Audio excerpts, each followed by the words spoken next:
Hey everybody, this is Timothy Bennett here, Aaron Banyan. Jason Chandler. and welcome back to B&B Banter Bros Goes to the Movies. Tonight we are going to be discussing the new Netflix original series, Jupiter's Legacy. And it's really blown up, too. It kind of personally, I feel like it just kind of slid under the radar. Like I had no idea it was coming out, and then bam, there it is. Oh, yeah, for sure. Just like Army of the Dead. I was like, oh, Yeah. this shit's out already? Well, fuck, I gotta get on that now. Right? Yeah, for So, sure. but yeah, so it's Netflix original. That's something I think is cool because Netflix is doing a really good job with their original studio stuff. I think Yeah, personally. Netflix is putting out some interesting shit. For sure. Now, this is a comic book movie, and none of us have read the comics. Right? I was just going to ask, is it actually based on a comic? Because I don't remember from the credits. Yeah, so. it's based on a comic, a fairly new comic, like within at least in 2000s era. I feel like too. I was looking them up earlier today because I was like, I kind of want to read these now and see. Yeah, me too. What it's about. But Yeah, I've looked into them a little bit, and they seem pretty fucking entertaining. And if this series continues for a couple more seasons, it can get pretty fucking twisted and dark.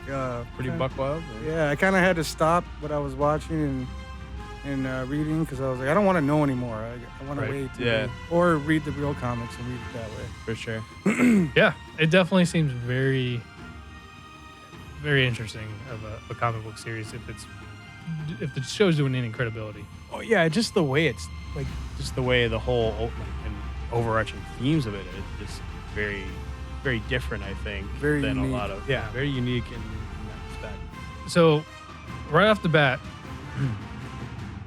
for a comic book series on Netflix, I feel like this is like basically the first, right? That Netflix has come out with a comic book series. Or no, Daredevil and all that, Daredevil, right? Jessica Yeah, Jones, they were all on that Netflix, jazz, weren't they? yeah. They were all They were on on Netflix. Netflix. Wait, then never mind. Straying away from at least that. So, right away, we have some very interesting actors that I would never have depict being in a superhero film. They're A-list actors that aren't superstar actors. Right. They're not known for leading roles Yeah, often, well, but they're I mean- well-known names. Yeah, definitely not. Well-known And names or faces. I mean, like, Yeah.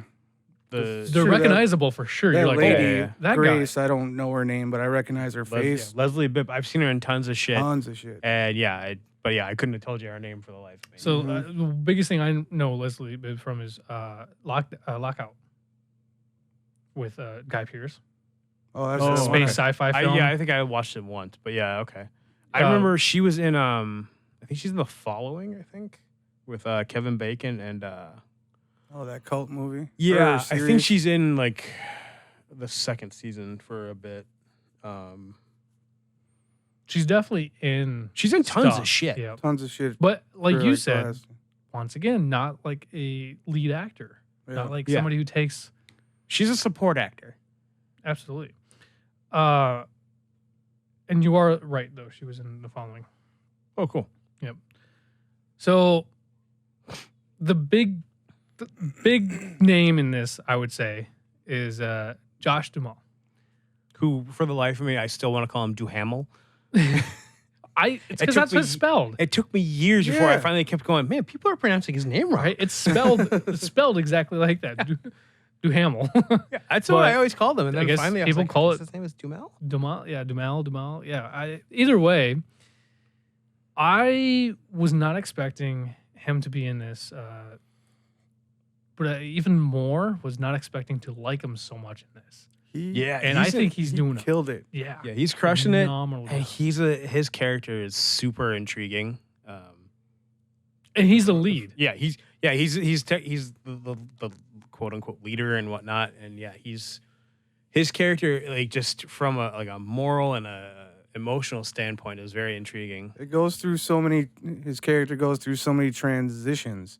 Yeah. Like, so his acting skills are tested like a motherfucker Yeah. with the whole 1920s, being a father's boy, having to run the company, going crazy, becoming a superhero, all the code, this and that. Like, all these little speeches and moments in this show, he's believable in every single one of them. Yep. Yeah. He So it couldn't have been easy. and he's not like, what do you call it, a premature or any means to being a decently dynamic actor. What I mean by that is, like, he doesn't seem to. Oh yeah, He has a pace. He's not He has predisposed to like stealing a spotlight anyway. Yeah, like Yeah. whatever it is. I'm actually a huge fan of him. Me too. Everything I've seen him in, from Win a Date with Ted Hamilton, which is I actually really enjoy that. Yeah, film, that's a pretty good one. to Transformers, for that matter. Yeah, I always. Yeah, for sure. He does it all. He was also in that movie Love, Simon, which is a fairly recent film that came out a couple years ago about a young teenage kid who comes out being gay, but he hid himself very well. He played the dad. And Right on. I like him. Or what was it? Life Happens or something like that. Yeah. With- With with- Katherine Heigl. Yep. Yeah. Where they get. I like him. I like him a lot. He's Yeah. he's a well-rounded actor. And he does a good job. But yeah, he's for sure not predisposed to stealing any spotlights. No, but basically what I'm saying is he also doesn't. He has a very appropriate pace to the way he acts. He Mhm. doesn't go so far into exaggerated or stupidity, but he's also not trying to be this super sincere, dramatic person. You know what I mean? Yeah. He has this nice pocket that works for him really well, but each thing is a little different, Yeah. and he fits it very well. Yeah. He does. Like I I said, also think he's funny. he can be. Yeah. I think he can be pretty this funny. his whole character like is very. I think what's to be upfront about this show is like there's not a ton of like action.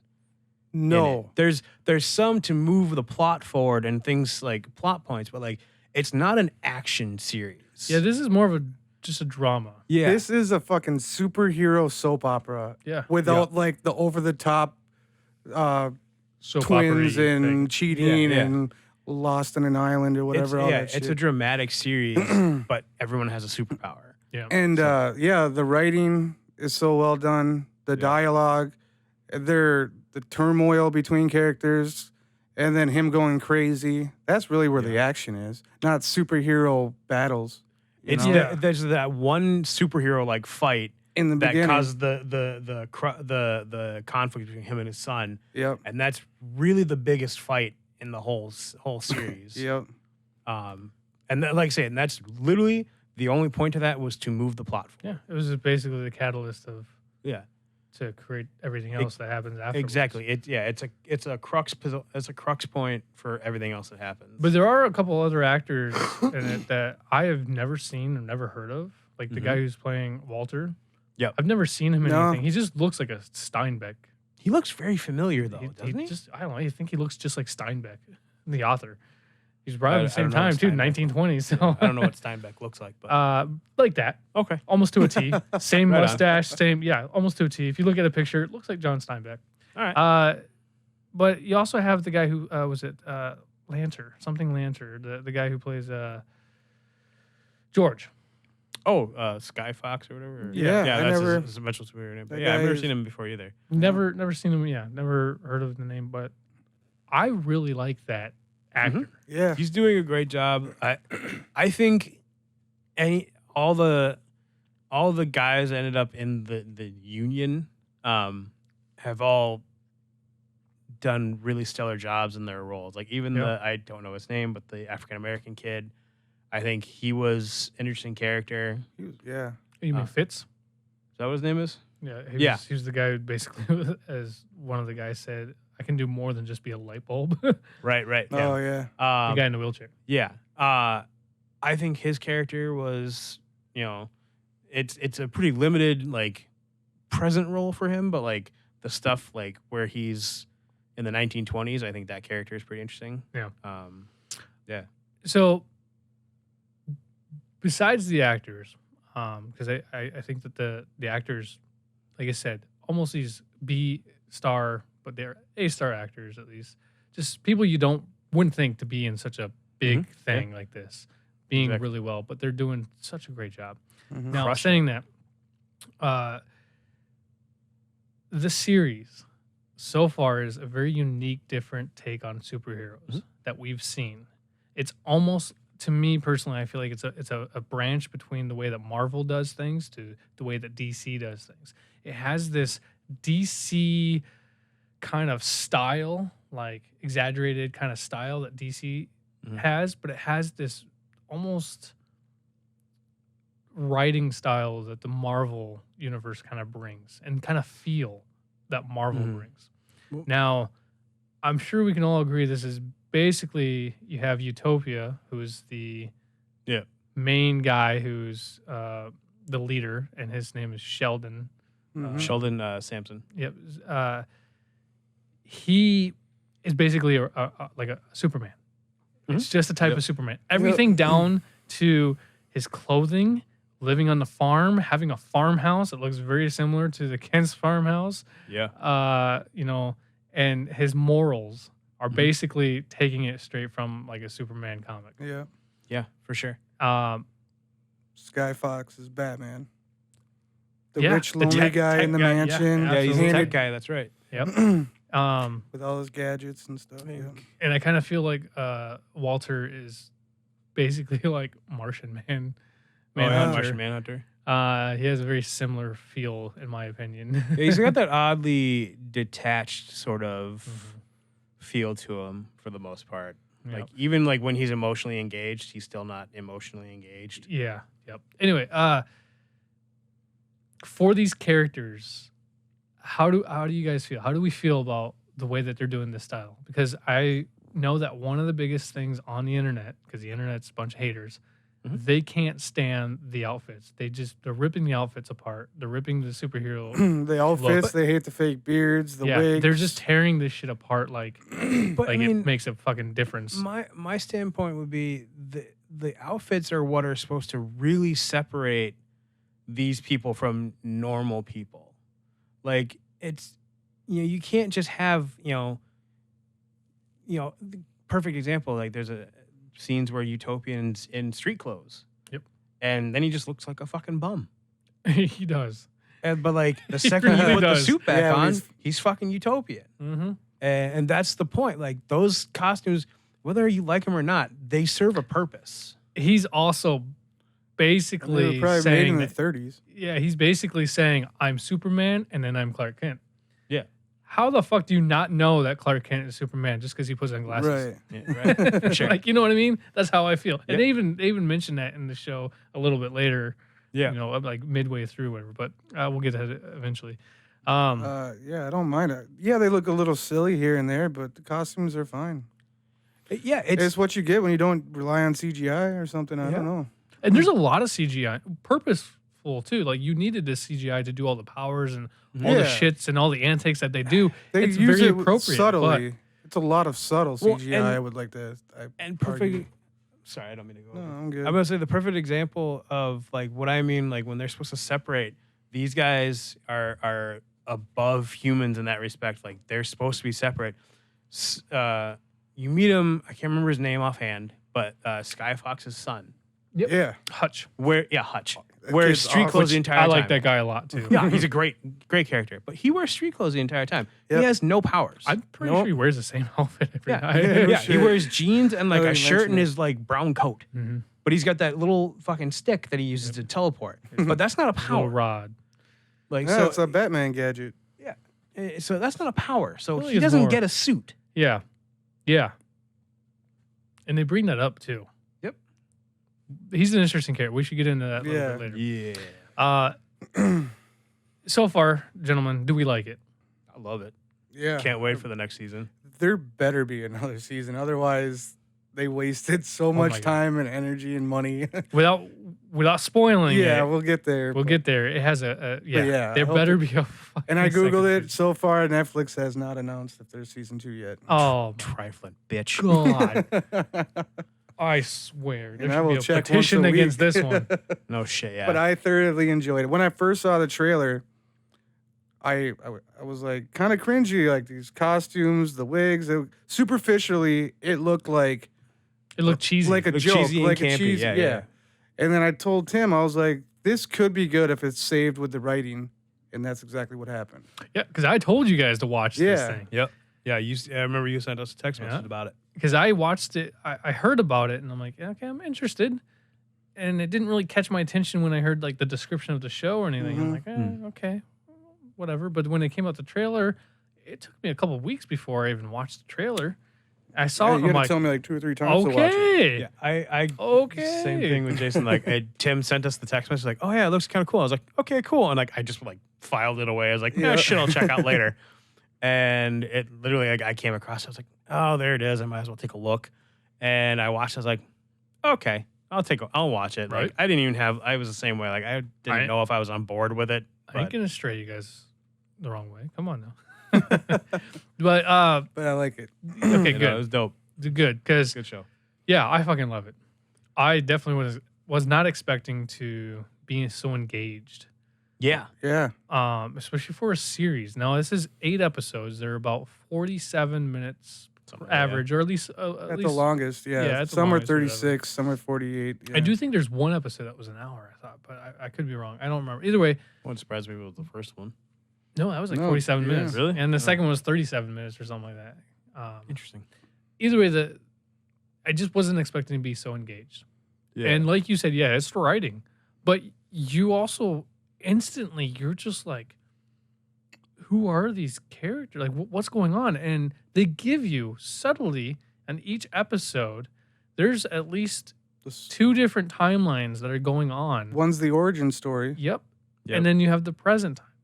Yeah. And I like that blends so well together. Like it's I don't want to say it blends because it doesn't. It's separate. But the way they do it keeps you interested.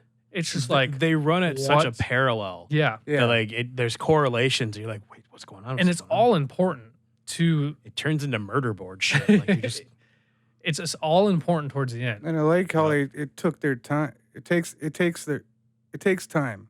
Yeah, they it's a don't slow rush pace. anything. They don't rush it. Yeah, And anybody that wants time with characters, flesh out characters, all you that get type, it. you get exactly what you ask for Yep. when it comes to For those sure. terms. Yeah, and you get it. You definitely get it. So the characters that we have for the superheroes, we have. I had a little bit of. I was trying to understand these names, like superhero names. To me, I don't know. There's something about them. I understand. Hey, it's like a dual identity. You got to come up with your superhero name. You got to have your real name. Keep the things separate and all that. You have to have a symbol, all that. And I was just like the utopian, and I was like, that just seemed. Why is this? What's the I utopian? thought the island gave these people their names or something, or at least him that one. See, I don't know. and this is Doesn't something that seem we like don't it- get an answer for, No. but you realize it throughout with the younger generation that they're picking their names. They have to have a name. Yeah. And we learned that a little bit later in like the third episode, I think. Either we'll get to the point. Yeah. But the names. So you have Josh Duhamel, who is playing Sheldon Sampson, and he is the utopian. Yeah. He's the lead. He's basically the Superman of this group. Yeah. Yep. And then and they basically create this whole Justice League society. They call it the Union. Yeah. The Like you said, Union of Justice or something. Basically ripping off Mhm. DC a little bit, but not in a bad way. No, I'm not Not- even gonna go down that road Yeah, because not every at all. superhero has been written and created by Marvel and DC. You can't really think of something new at this point. It's a little tough, yeah. But so then you have Ben Daniels as Brainwave, which is his brother, Walter Is that what his name Sampson. is? I didn't. Yeah, Brainwave. I I didn't get they any of always these call him fucking Walter. names. Yeah. Once again, I was like, you get it, but it's not directed to you. Okay. Utopian is the only one that you get all Yeah. the time. And then Yeah. you get Chloe, who's the daughter, Utopian's daughter. You get her, I don't know, you get the understanding that she's the daughter all the time. Yep. Well, Well, yeah, that's a constant. Like, it's a big plot point for yeah, her. exactly, in the story. And then you have Leslie Bibb as Grace Kennedy Mm. and or Grace Kennedy Sampson, eventually. Lady Liberty. Jesus. Oh Christ. yeah, that's right. I didn't catch Right. that one. I caught I it. think for I a while. Forgot remember about hearing it, and then I just filed it away because I think I was just so disgusted with the name. Yeah. See, I was not a fan of that. I was fine with her. I think she's great. I The names, I'm just like, once again, I was like, that's pretty I dumb, can but at that least- sounds like something 1930s would have been like. This is a good name. Now that's what I was about to. That's Yeah. about. There's the So only I reason have why. to put that in perspective. And then Sky. You have Sky Fox. And then would you make have. goddamn I don't sense. even remember the other guys' names. I don't And even the think guy in the we- wheelchair. Yeah, but I don't think we get Yeah. their superhero names. I don't Yeah. think Well, we get don't it. even meet the last member of the Union till like the 7th episode. That's true. Yeah, All but the guy with the purple. And, he's the one with the rod. Yeah. The original. He's the guy they fished out of the water. oh, But so my point was these names, right? And I was like, where they come from? I thought too, was like maybe they got the names with their powers, but I was like, I don't really think that's something that would have happened. yeah. I think it's something that they created. And then, like you just said, well, in the 1920s, yeah, okay. Well, I and could there's see it. even Yeah. there's a blip in the last episode where like the TV's talking about them in the 1930s and Yep. like we don't know where they came from, but thank God they're They're American. yeah. And that's the other thing. Totally American. Totally American. I Utopian. I Yeah. will say though, Lady like at Liberty. least the utopian I got because it's an ideal and Yeah. whatnot. He wants to create a utopia, and I at least understood that one. Yeah. Yep. Lady Liberty, I Which can is- even understand too a little bit, but yeah, it's like you said, total 1920s, and that's something that I was gonna bring about with the names is like this to bring it into perspective about the series. The first episode really, how'd you think about for a pilot? Was it an episode that kind of let me say it with the name. So the first episode, the pilot was Dawn's Early Light. That was the name of the first episode. Did you feel like it was a good pilot to keep Oh, I was to give you an expectation for something? I was hooked. Yeah, way From, before just even from the opening, like I was hooked on it because like just the way Josh Duhamel interacts with his children when they're children, Which is the very first thing. yeah, that it's the we first get. scene. Like you don't understand that they're like what's happening. It's just kids playing, and then Chloe uses her powers, and then all of a sudden Utopia Josh Duhamel's shows like, it, yeah, like her brother's like, you're not supposed to do that. yeah. And then he's like, and then that's where you start to see the problems. the that daddy issues forming. yeah, because they're like, it's that moment. He's like, well, why don't we go get ice cream? And then he hears, Yeah. off in the distance, he hears things going on. He's like, I gotta go. You get that, and then you also get Chloe using her power, which means she doesn't have control. So, I don't think it's control. I think it's but her a being a lack drug of, addict, I think Well, it's as a, she never gets out of being a child. it's so choice. impulse control. It's a choice thing. She still chooses. She just allows it. So I don't think it's I think it's a little less of control. It's not that she doesn't have control. She's just impulsive. She doesn't allows want it, to. But I Yeah. okay, I agree with that. But I also think it Because it still goes into her drugs. coexists with her being a drug addict. Well, and that's just it. Yeah, it's that she chooses to Yeah, do these drugs because she's trying to be. She doesn't want an expectation. She doesn't Yeah. want to be held to the She- standard. She's Yeah. really So leaning into the black sheep thing. Exactly. Yeah. She's resisting everything that she was brought up to be. Yeah, and you get that right away when she shows up for dinner. Absolutely, and that's later. Yep. I have. So yeah, That's the how I felt opening about it. scene was Yeah, awesome. I'm saying, but that's Yeah. a little bit later. I'll bring that up a little bit later. So, so right away, the first episode, you guys know me, and I like titles, Mhm.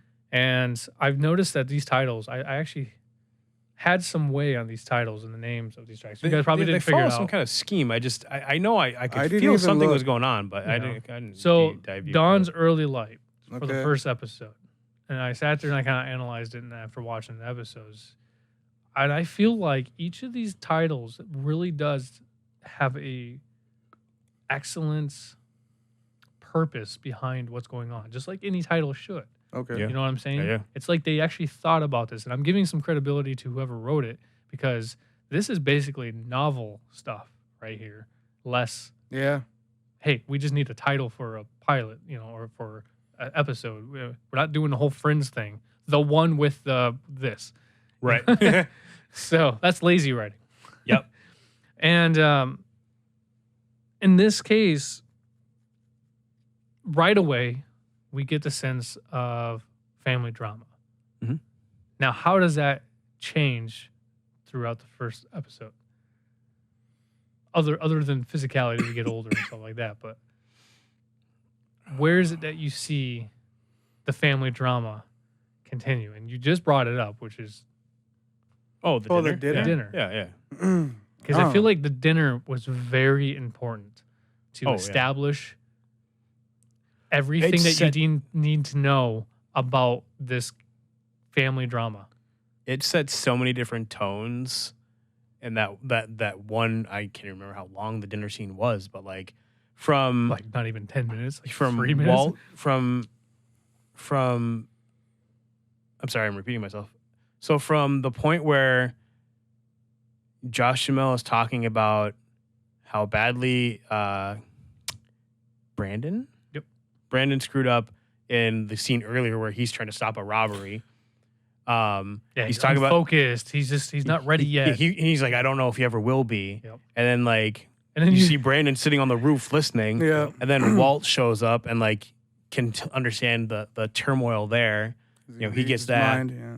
You know, between that, him, you know, just the different interaction between different family members, you get so many different things. And especially when Chloe storms off at the end of dinner and Brandon runs after her, and you get that argument between her saying, you know, you're brainwashed, to Brandon saying, I'm sorry he didn't choose you. Like that sort of shit. Like all that stuff is setting just various like emotional plot points.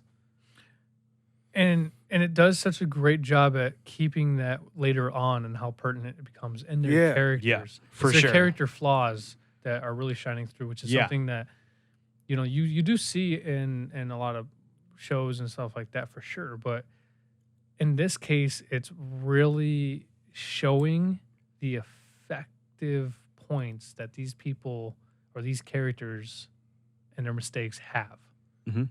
And something that you get almost repetitively, almost like they make a little Spider-Man joke, you know, what do you call it? With great power comes great responsibility. Yeah. Oh, yeah. And he's like, I no.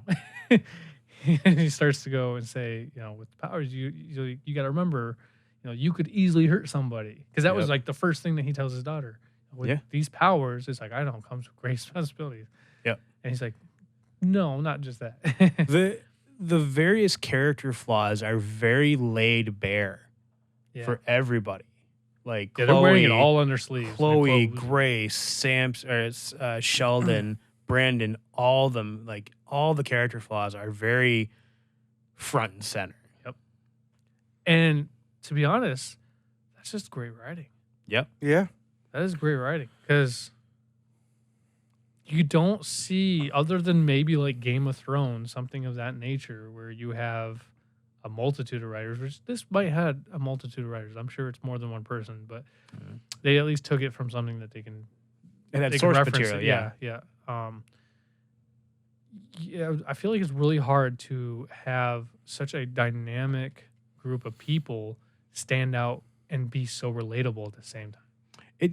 To every little essence that you need. What's to be. really interesting is that they've basically just taken I'm going to say it this way. They took superheroes and humanized them. Yes. Which seems defeatist to have superheroes, but it's a very interesting position to stand from because you go in with an expectation of like, these are superheroes. They're supposed to be, you know, these larger than life, above human sort of thing, but they're very humanized in every way possible. Yeah, they're fucking drinking beer constantly in the first 30 minutes of the first episode. Yep.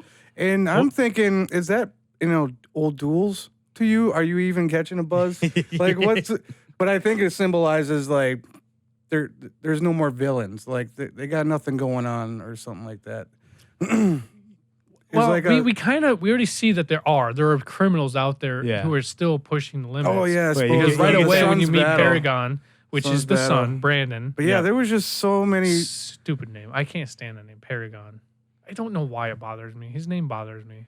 Well, yeah. it's a perfect name for his character because It is. he's trying to be a paragon to show to his dad. Yep. It's so appropriate.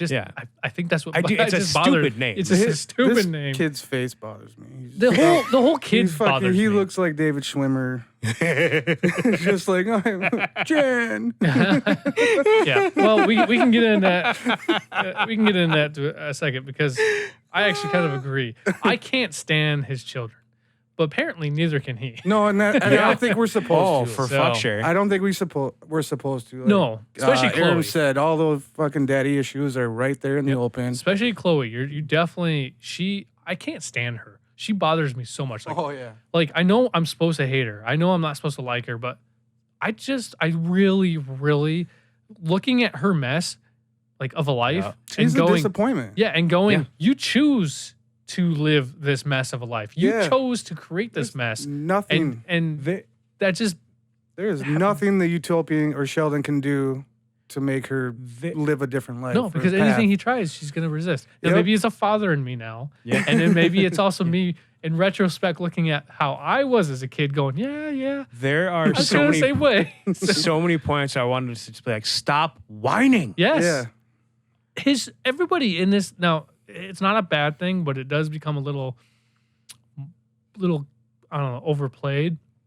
A lot of fucking whining Yeah. in this show. A lot of whining from everybody. Everybody in this goddamn thing. Oh no, we're all dying. Oh no, they're all dying. Oh no, my children hate me. Oh no, we're never Right, gonna but- be good enough for whines dad. you know who whines the least? Utopian. He still does. He has no whines, but tolerance for he that whines the shit. least. Yeah, actually, I would say Hutch.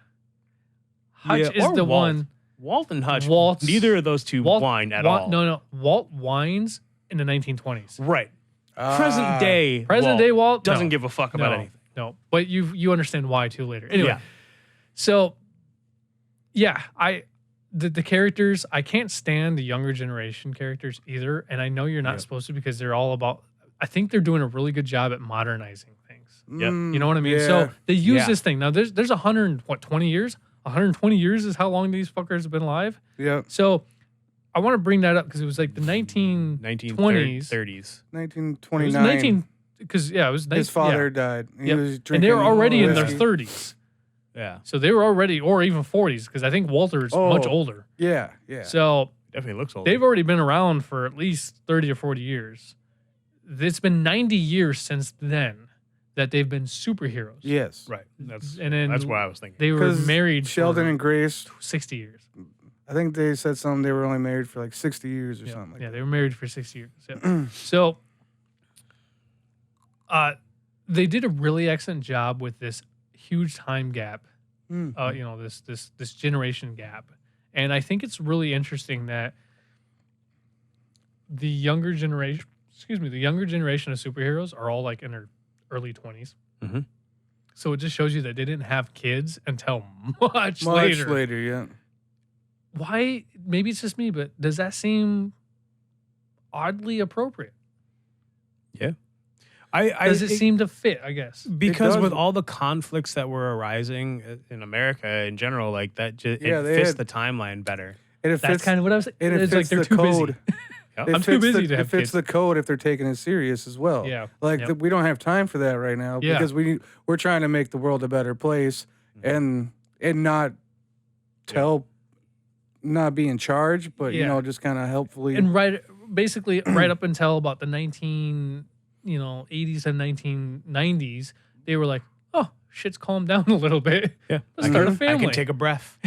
So Ooh, it's thanks, interesting. Bill Clinton. It's he paved the way. So I want to talk about at least one because we get one big villain, basically that we know of, like that he's straight up bad guy, Black Star. and that's Black Star. I was gonna go back to the younger generation for just Go a for moment. This involves Black Star because of the fight. Yep. When those first couple young ones show up, like you see the first couple, and they're Yeah. just standing off, and and like that one girl's like, "Shouldn't we be in there?" And the guy's like, "I got like flame hands. I'll just show up at the end and like Yeah. get in on the glory." Yeah, He dies. And yeah, he dies quick. Thank God. Fuck that kid. Spoiler. But like that's laziness. yeah, it's The laziness. lack of like effort and- it's amount between that and like the scene earlier where Brandon and his friend are in the bar, and like everything. There's all the paparazzi and all that, and like the guy's trying to tell Brandon like, why don't you smile for the camera every now and then? And then it's very much, now it's a glorified attention thing. Yep. there's a lot of that going around. Not so much. It's not so much about being a hero as it is about the prestige that comes with being a hero. So basically, what they've done is they've just initialized celebrity children. Yep. It's if you were Johnny Depp's daughter, you got Ruby, who was the girl that fire kid was talking to. Yes, Ruby. Yep. The only reason why I remember these names is, obviously the second time watching it through is because they actually played a little bit of a part throughout. Except for that kid with the flame hands. Yeah, because he died. Rightfully so. But yeah, they all served like a couple lines purpose here and there. For sure. Yeah. So, but they're basically celebrity children. Yep. So superheroes are celebrities now. Yep. And that's what we're getting.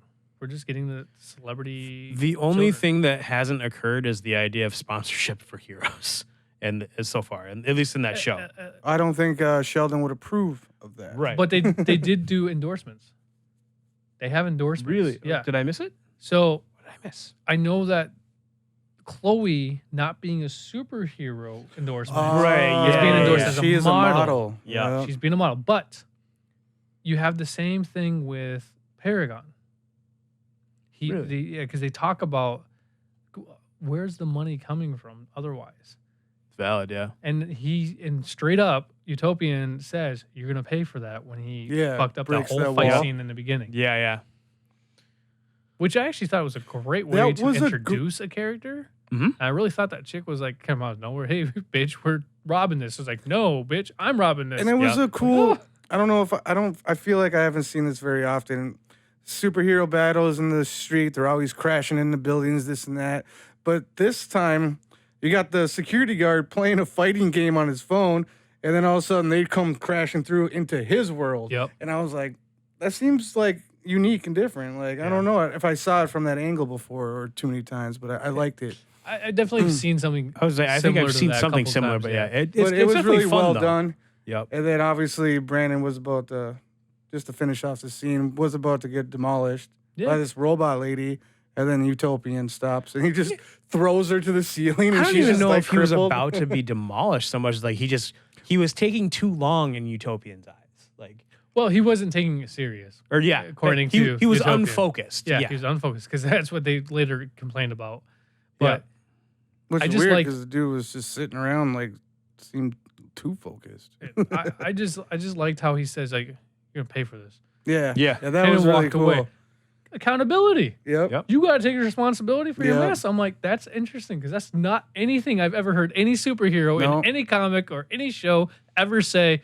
Oh, we gotta pay for The this. only time I've ever heard about like the cost is like in the other guys when they make that joke about all the Yeah. it was Oh, like, yeah, millions yeah. of dollars in damage for like a pound of weed. Like And that's something that I think we consistently think about. Is like we mentioned it in Cobra Kai, Jason. Where Yeah. like When they they just demolished his that house. We're like, that's really expensive. That's like hundreds of thousands of dollars of damage right there. Yeah. Yeah. We didn't give a fuck about the kids beating each other up. We cared more about the property damage. Yeah. that's just a sign of our age. That's Like, that's Because I It's had the true. same problem. Like I watched something where like they were just like water was running in the back. I was like, the water bill's gonna be yeah.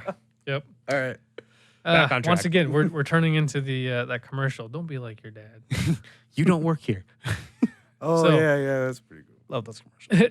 But anyway, so We'll do an episode on those commercials. we've established that there's a huge family dynamic and issue and drama and all that, and it's Yeah. been very clear.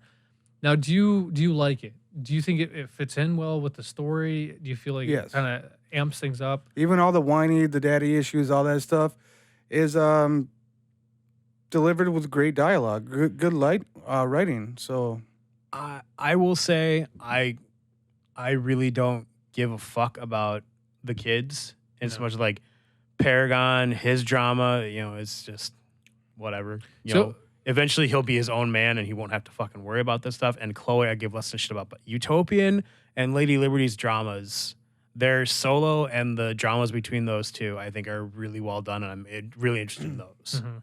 but even like the whiny stuff, like Brandon's like, "Oh, you're gonna ground me?" He's like, "No, I'm not grounding you."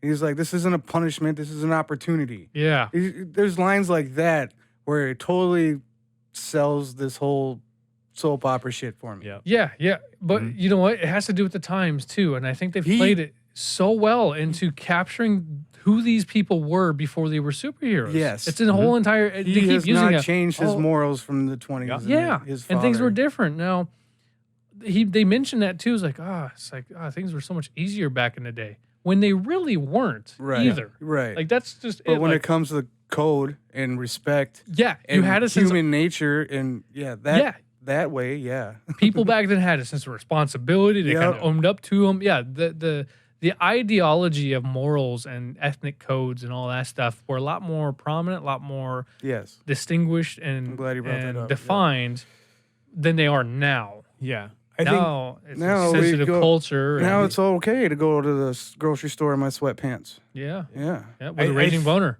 I think the other thing to think My about is phone number like on it. that, like, especially like in the 1930s and like going forward, like there was an enemy to fight. Yeah, Like there was and everyone knew that it was an enemy to fight. And it Whereas wasn't now us. it's much more fluid.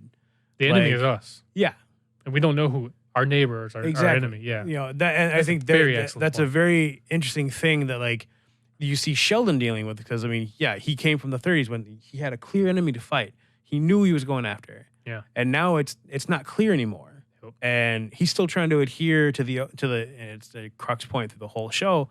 He's trying to adhere to this code that he developed in the 30s, and he hasn't moved on it at all. yeah. No. No, not at all. For 100 years, he's He's stuck to the his same guns. code, and you know, people trying to tell him like, hey, it doesn't work anymore. It's Yeah. not the same, and he's like, it has to be. Yeah. So we get a lot of this right away in the first episode. Yeah. And and I think that's really good because it sets everything up for later. Like Yep. the way that they've done this, I just think the way they've done this show is phenomenal. But Mhm. basically, this show right away, you understand that there's 3 overarching themes, and or at least what do you call it? Content or just themes. Themes works. That you get, and that's morality. You Yep. know, a sense of justice or morality, or like a code, as they call it. So the code is Mhm. basically Yep. what we're talking about. Yeah. What's right and what's wrong, ethical, Yeah. morality and stuff. Family. Yep. And then basically a evolutional change in society, or a Societal change. yeah, like, well, but I use that term evolutional because, like, it is not just society that changes; it's the way that society changes, and everything else around it changes. So it's a societal shift. Yes, Yeah. it's just that weird. There's this paradigm that happens that whenever it happened, it's happening. Yeah. And it's almost like you're realizing that now this is the cusp to the older generation, but to the younger generation, this is just how things are. Exactly. And it is so relevant. Mhm. It is. I was so enamored with the idea of how much it really affected me. Yeah. It does. in the way it It's did a this. very well played sort of thing to show, you know, the older generation seeing things their way, and then the younger generation saying, no, that's not how it is anymore. And again, just like I say with Sheldon, like, it has to be. Yeah. Like, why can't it be that way still? Like, And- not understanding that the things have fundamentally shifted and changed when they weren't paying attention. Yeah. They were too busy. They were doing everything the other else. stuff that they And- needed to do, and they didn't notice it happen. He's like on the cusp of being stubborn, but he's not wrong. Like people can change and sweatpants on all these different shifts, but you should still have morale or like code Yeah. and standards and shit. Ethics. And for- I think that's the idea that he's trying to basically stand by. But you start to, and it was throwing in there in episode 2, or no, much later. Sorry, it was whenever Ghost Beam Yeah, dies, and I think that's it's a little like bit later. So I don't 5. want to, I don't want to get into it too Yeah. much or too early, but because we're only going to talk about the first 4 episodes. Mhm. But you start to understand that Utopian doesn't know his children's friends or the younger generation's No, friends he by doesn't. name. He knows none of them. Like, he Yeah. even says He- it like when Barry dies. Yeah. Like that funeral they talk about, oh well, he refers to them by their hero names. Yes, Yep. He doesn't that's know their exactly. names. He Yep. doesn't know them as humans. Yep. He So- knows them as all business, not members personal. of the union. yeah, members all of the business, union, not as personal. idols or whatever you want to call it. You know what I Yeah. mean? Role models. Yeah. Because that's his whole thing is we have to establish what's right and wrong, and we're the image, we're the role models that need Yep. to do that. Now, I've said this about celebrities. When you take on a role as a celebrity, as an actor, as an influencer, whatever it is, when you're in the public's eye, that's all that matters. When you're in the public's eye, you Have a responsibility. yeah, you have a responsibility whether you like it or not, because you give up all the rights once you decide that your face is going to be something that people are going to look at and look and up to establish or connect to something. Mhm. Doesn't matter. You give up your rights to go, I can do whatever the fuck I want and not have any consequences. Yep. If you start thinking that this is a good idea and then somebody takes it the wrong way, that's still on you because you decided not to think before you do. Now that is all. This is why I like Utopian so much. Is that's what he thinks. That's the way he thinks. He goes, Yep. we have responsibility for everyone who looks upon us and idolizes us, who looks for us for help, who looks for us to look for something, Yeah. inspiration, and someone Each, to admire. yeah, It doesn't matter what it is. They have responsibility. Part of- every little thing affects them and their family. Mm-hmm. And that's why most of his code is to keep them separate from humans. Yep. They're not dictators. They're not telling people how to live their lives. They're just helping out to keep them alive. Which is a great thing that they mentioned too. Is we're not going to govern. Yeah. Anything. Don't govern. We're not dictators. Yep. And Yeah. that to me is, I'm not going to lie, that was really interesting to think about. It's Yeah. it's a point that And it would be No- hard to hold back. it's a point that no other comic book actually ever really makes. No. No, No. never. No, none of them ever that's say, not "Well, a why don't very- you do this?" Well, no, I mean, I shouldn't because I could wipe you people out. Yeah.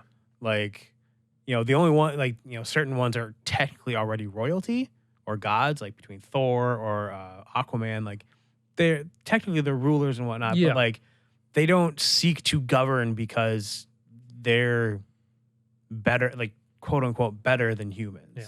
Like, And so the only comparison I had was actually Xavier. So Utopian has the same almost thinking process, the same Oh. ideology that Professor Xavier does of the X-Men. He wants a unification. He wants everybody to be equal. Yep. He doesn't want a separation, and that's basically what Utopia wants. Yep. And that's the closest that I could think of as of right now to a comparison of the same ideology and yeah. and I mean, I you can already see those sorts of like leanings in the flashbacks with Sheldon because when he first comes into the plant or whatever, he's talking, and this is the 1920s. Racism is still pretty big, yeah. and he's happily talking to His the African American coworkers. And- people that work in his plant, Equally. and they're equally. Yeah, he treats Yeah. them no worse than anybody else. I like how they glossed over that because it was heavy back then. Yeah. And then when people lost their jobs and stuff, white dudes in the street were like, "I'm gonna mess you up" or whatever, and the black dudes was like, "No, everybody just chill and go home." I was like, "That's pretty fucking awesome," because that wouldn't have Well, happened. But Oh, they in real did. life. But they. Mob in a But second. Exactly. I was gonna say, but they did and that it. sucks. But I'm glad that they let that happen in the show. They did though explain why, and because when Josh Duhamel or Utopia or Sheldon, sorry, yeah. 3 fucking names to deal with. Sheldon had said thank you. He's like, no. It's like we don't want to go to jail for beating up a rich white boy. Right. It wasn't So- because we were trying to save you. We were trying to Yeah. save ourselves in the process. Exactly, and that's what I was like. That's where that racism, like you said, glossed over. It was right there, but yeah, they basically were like, here it is. Let's just step away because that's not what it's about. Yeah, It wasn't a focus. Yep, But they exactly. made it prominent to realize, hey. And speaking of that, so we can go right into that 1920s. Why the 1920s? Because that, to me, there's something about that seemed extremely Important. unique and important at the same time. Well- The 1920s, I feel like I could sit there and analyze that entire reason why you would choose it. But I want to hear what you guys thought about that. Did you like the idea that they brought the origin story into the 1920s, especially when you find out later on when you go to the island Yeah. about get into stuff. that. But I just, right now, the 1920s. And how do you think they did, without actually living in the 1920s, present the 1920s? Oh, I felt like I was in the 20s. The newspaper, no, it was a steel company. Yeah. I don't know, all the suits, the hair, the talking, the terminology, the Yes. slang was on point. Everything. I felt like I was right there. And being a fan of mobster, whatever, prohibition, watch all these stories, movies, whatever. They really nailed it. And as far as why, I don't know, Aaron, what you got on why, or what do you think? I thought using that time period was really smart because there were so many points to use because the stock market crash, the Great Depression, the Dust Bowl. You had all those points, and it was Shelley trying to coming to grips with his father dying, the things his father had done as dealing with that morally, dealing emotionally with his father's death, and then having all the visions that he started to have, and I'll go into it, but the quest he goes on, all these things, he gets to see the darker side of humanity when humans are really desperate, what they'll do. Yeah. And I think that helps form the utopian, at least in a small part. I think that helps form it. And you get that later on too when he finds out all those reasons and why he thought that he decided to be doing good when he starts talking because to he the thought his therapist. father was the greatest person and found out he was being lied to by his father. And he just determined. But I have a very similar view on that as well. The way that I felt like it was a good time for multiple reasons. One of them was like what you just said too. It was a hard time. It was depression. Things were happening, but yet we weren't too comfortable with our own skin either.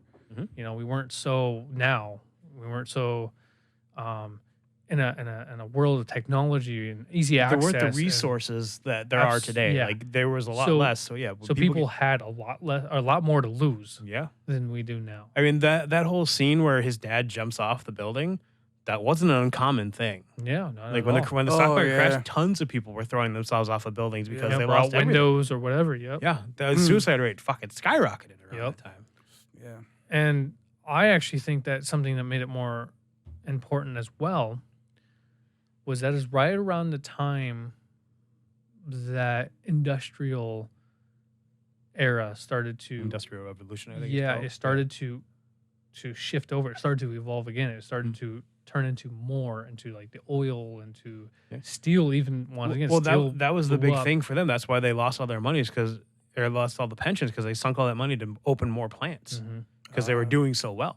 Because cars and shit were starting to be built, so they needed steel. But it wasn't much longer. It was about a decade, about 10 years after, and things started to skyrocket up. We started making factories and all this, and basically right after World War I, we were in this weird spot. And then World War II happened, and we had more of a reason to put up more shit and get going. Exactly. And that's when we let women enter the workforce. Yeah. I mean, so I think that was a great era because you had a multitude of, like you said, suffering.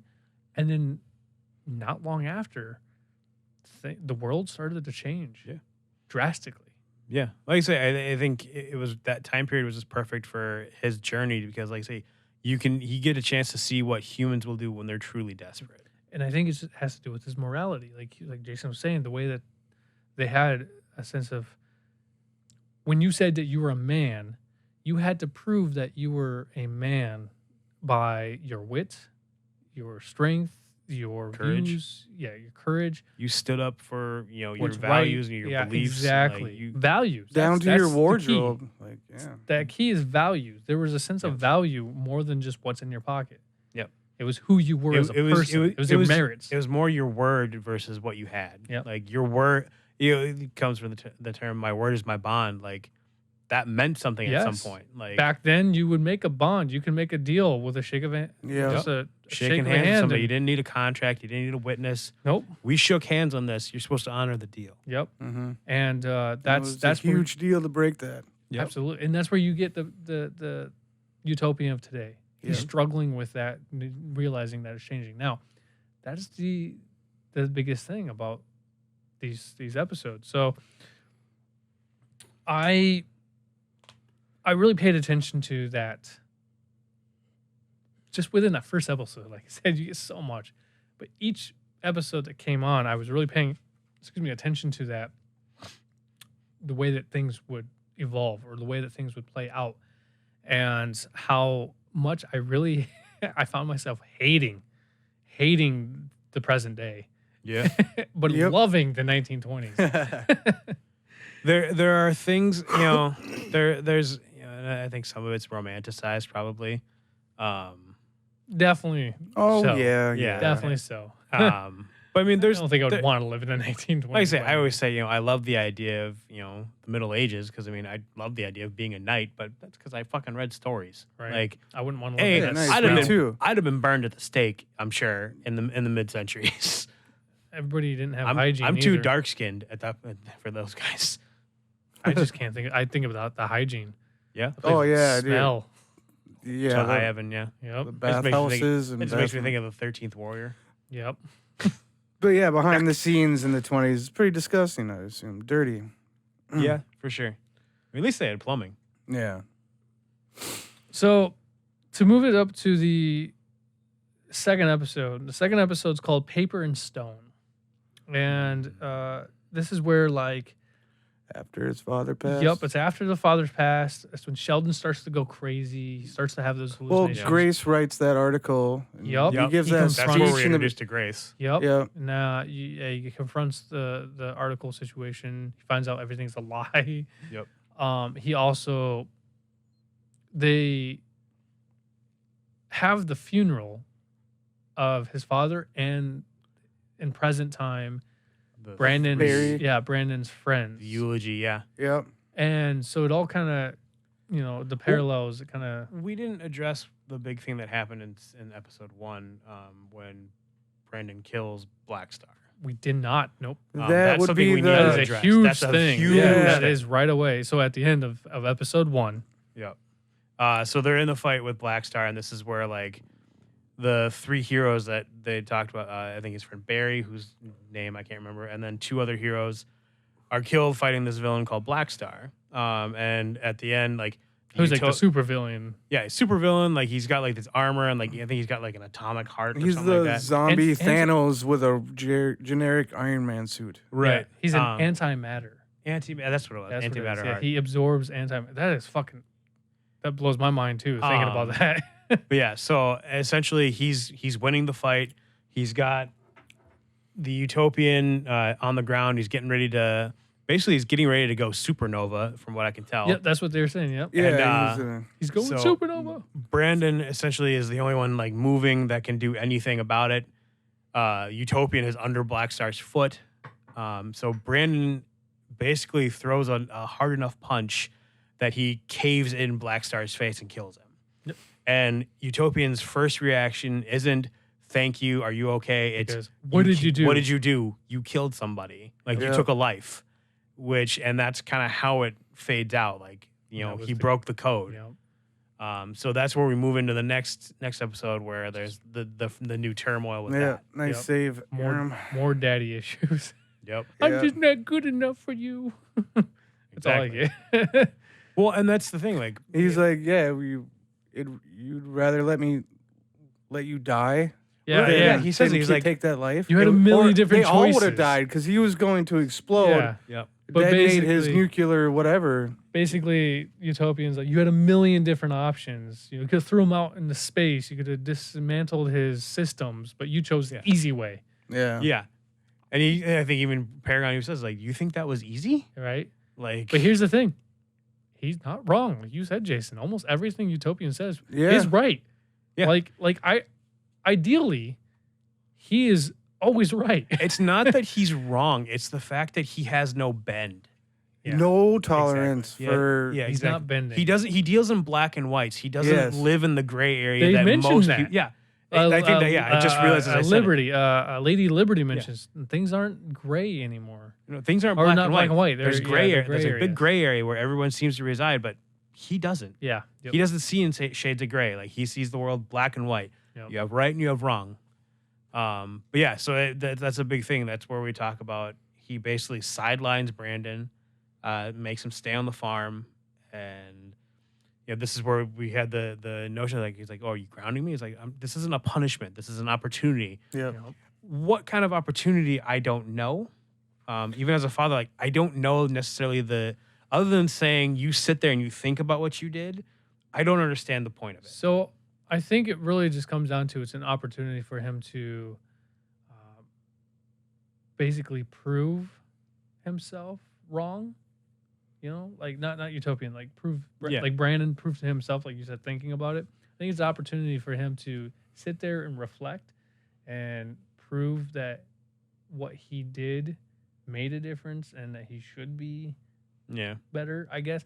That's all I thought was like you're basically just putting him in timeout. Yeah. To think about is You what he sit there did. and you think about what you did. Yep. And when you're done thinking about it and you know what you did wrong, you can come talk to me. But I did like it. I like the idea of it's not punishment; it's an opportunity. It's true. Yeah. That's It's infuriating It dad shit is sounds- what it is. It sounds fucking nice, but yeah, I don't know what the opportunity is either. as That's as a just one of those dad. infuriating dad lines that even like I know that I could use, but like Yeah. I understand it on that side. But like as a child, I'd be like, that would piss me Yeah.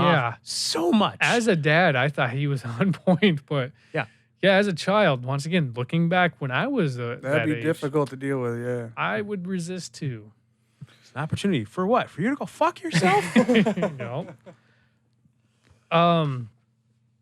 So what big significance in this episode that were like what that stood out at least? the press conference I think was a really big Yeah.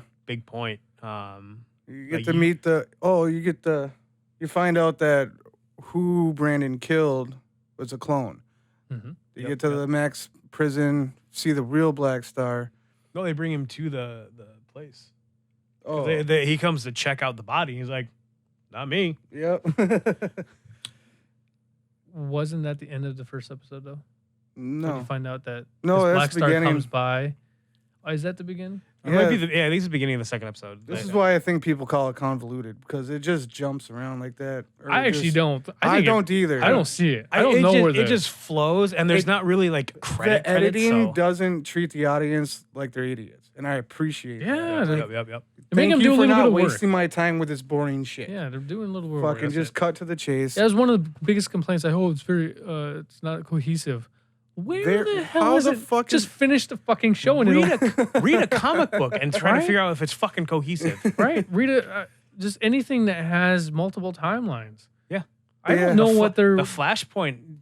Holy shit, thing right? was a perfect Right? example. Fucking read that. but See if you yeah. figure out the fuck's I just going thought on. that was a stupid. Oh, it's not. It's one of the biggest things I heard. It's not very cohesive. It doesn't make a lot of sense. You tell me. No, because it wasn't one straight line. It wasn't cohesive. Right? I'm like, I don't. I think it No. was made Fuck perfect off. sense. I figured out shit out while I was watching it. It's But yeah, fine.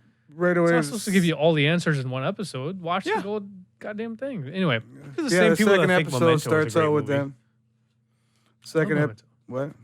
Oh, it is. I'm just saying, like, these are the same people who are like, oh, Memento's great. No, you can't fucking follow this. Yeah. But you can follow Memento. right? That was tougher. Yeah, exactly.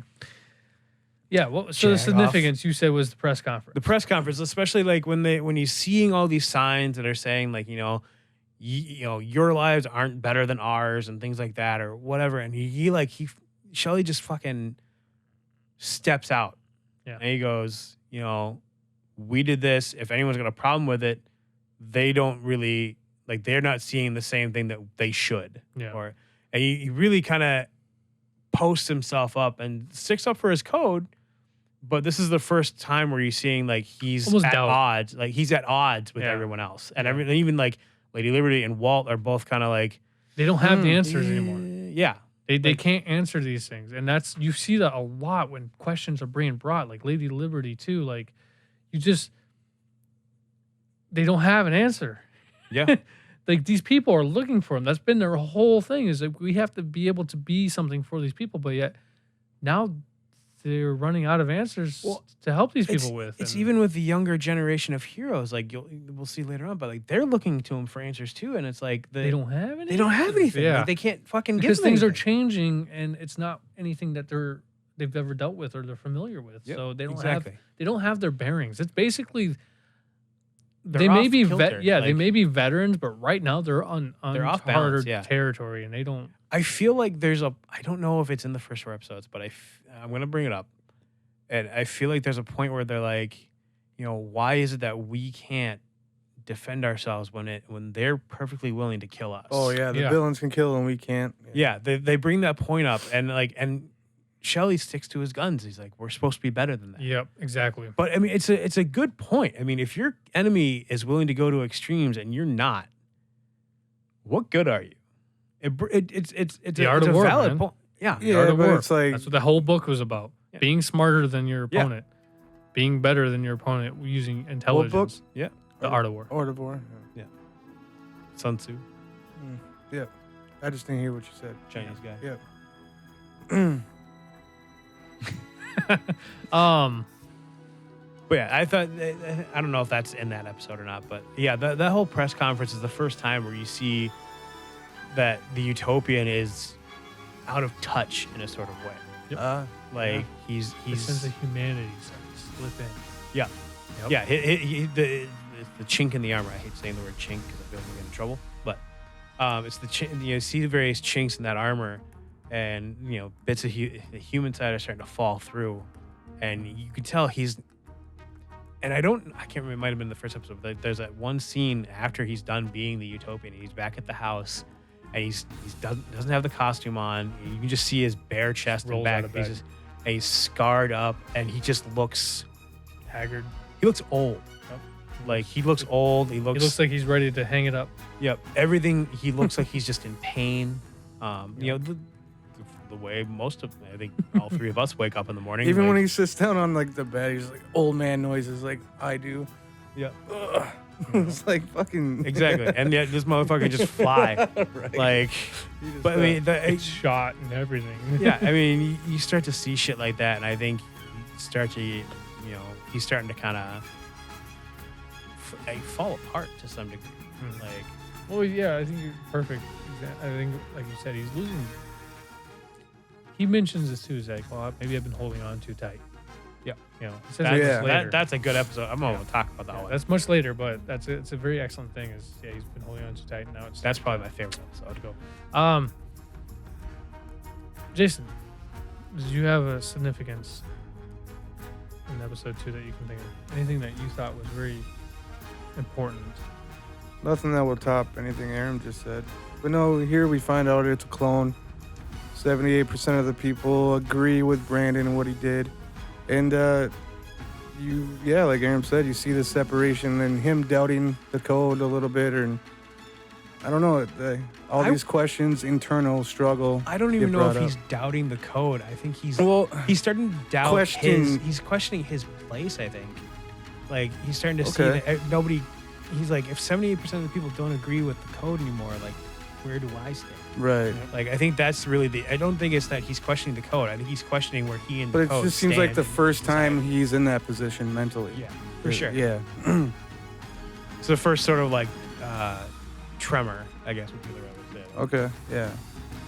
So yeah, I would say that sums up this episode. Tim, how about you? The moment he goes to his daughter's apartment. Yeah. Did you do that in this episode? Oh, that's right. Yeah, Yeah, because he's asking her this to go is to the funeral. That's right. He brought bagels, and she's like, I can't have gluten before a shoot. And he's like, well, do you have a toaster? I'm like, total. To me, I haven't had that yet, but it's a total dad line. Just any way that you can, just subtly try to get your way into your daughter's life. Yep. So I don't have a daughter, and I don't have a child that's old enough to do that. But don't have one, don't want one. I get that. I understand that because Yep. that's what my parents started to do to me, and I just basically shut them out. Right. So Just grab the toaster and hand it to him. right, but something that she gave in or whatever. But that entire conversation at the table, it wasn't about the bagels. It was about asking for the funeral, but it was a little bit more than just a funeral too. But you learned, this is the first time that you learn about the utopian not knowing people for being humans. They're human names. And she brings it up because she's like, oh my God, you don't even know anymore. Mm-hmm. You don't even know their She names. just blatantly said, and she's just like Barry or something, and he just looks at her like, who? Yeah. He was Brandon's best friend. Yeah. And it's like, oh yeah, because he knows their names, superhero names, not their real names. And it happens a couple times throughout the series. Like, yep. And that to me, I thought was extremely significant. Mm-hmm. That I mean, to everything, that all the drama, all the everything. We can say that, we don't give a shit about Chloe's daddy issues and whatnot, but I mean, those were very, like, that conversation got very, very emotional. Because that one, I like the line, "You've been attacking me for so long that I don't know how to do anything but fight you." Yeah. I really like that one. Yeah. and that's probably the first time and the only time that I was ever like a little bit more sympathetic towards Chloe, going, she's not wrong. Because really, he's over there like, you need to make sure to come to the funeral because how it makes us look. Yep. And, blah, blah, blah, press, family, reputation. But he doesn't even know the real name of the three people that are at dead. that point, he's basically a hypocrite. Yes. Yeah. Well, and it wasn't even so much that, like, he was like, well, you can talk to Brandon. He'll listen to you. Yeah. And it's like, and, all that stuff. And then she says something. He's like, can we not do this? Like, I'm just going to say something and you're going to, like, attack me about it or feel attacked. And like, that's where it rolls right into that. She's like, that whole thing, like, basically you just understand that, like, they both are aware that, like, this relationship is fucked. And it's all basically because of him. Yeah. Now, I don't necessarily disagree with her reasonings for the way, that she's trashed her life. What I don't agree with is that she's decided that she's going to trash her life. Yeah, it is a fucking choice. Yep. Like, she basically decided, it's a mission. Fuck you. Well, what is it? One or two episodes later, they're like, she doesn't have friends. She's an asshole. Yeah. Like, she is. Oh, when she meets the first dude in the club. So that's just mean to all her high next school. episode, to be honest. Is it? Yeah. I think it's the next episode. But friends. She's an asshole. Yeah. So do we still have a favorite? Do you still, anybody who knew that came in that you're into the picture that you're like, oh, I like that person? Or do you I'm not gonna lie, like, especially these early episodes, I really liked Walt. Like, I was a fan. Yeah. He seemed like I think it was his disconnected, like, nature for the whole thing. He's like, I'm not gonna get involved in present this shit. day Walt. Yeah, present day Walt. Like, 1920s Walt was kind of a bitch, but present day Walt. Whiny. Yeah, present day Walt, Worried like, his about- just like his like lackadaisical, sort of like disconnected, like, yeah, whatever, we'll do whatever. I liked him. He was a supportive uncle. Yeah, he was there for his family. He tried to do what was right. He didn't engage in any of the bullshit that was going on. Like, I really dug him. Yeah. So for the most part, we like the flashbacks because they get a little bit more prominent as we go on. Yeah. Yep. Okay. Because I fucking love the flashbacks. Me too. They served a great purpose. Yep. I told Jason when I first watched it, I'm like, dude, if I just watched like the flashbacks as one movie, I would have been totally satisfied Right. and just waited for the sequel to come out. Yeah, for to sure. get all this present shit bullshit out of the way. For sure. Like I personally felt like the 1920 flashbacks, the origin story, was so much more important, so much more better than anything that's happening right now. Yeah. In the modern present time. I could care less about everything happening in present time. But everything that was happening in the 1920s, I was fucking keen. I was like, that's where I think On season point. 1 or volume 1 really lies. The importance lies is the flashbacks, the 1920s. And then obviously season 2, I could see it escalating. I could see them not even flashing back in the season 2. I don't think they need to. Yeah, I don't. Unless they're going to go back into like previous points in history, like the war, or certain things like that. But I could see it be less important and be more of a glimpse. Yeah. But where they're taking this and where they need to go, yeah. So I agree with that. I totally could have watched only the 1920s as I volume. really like it. I Who- do like how they bounced. What Yeah. Who's your favorite character so far?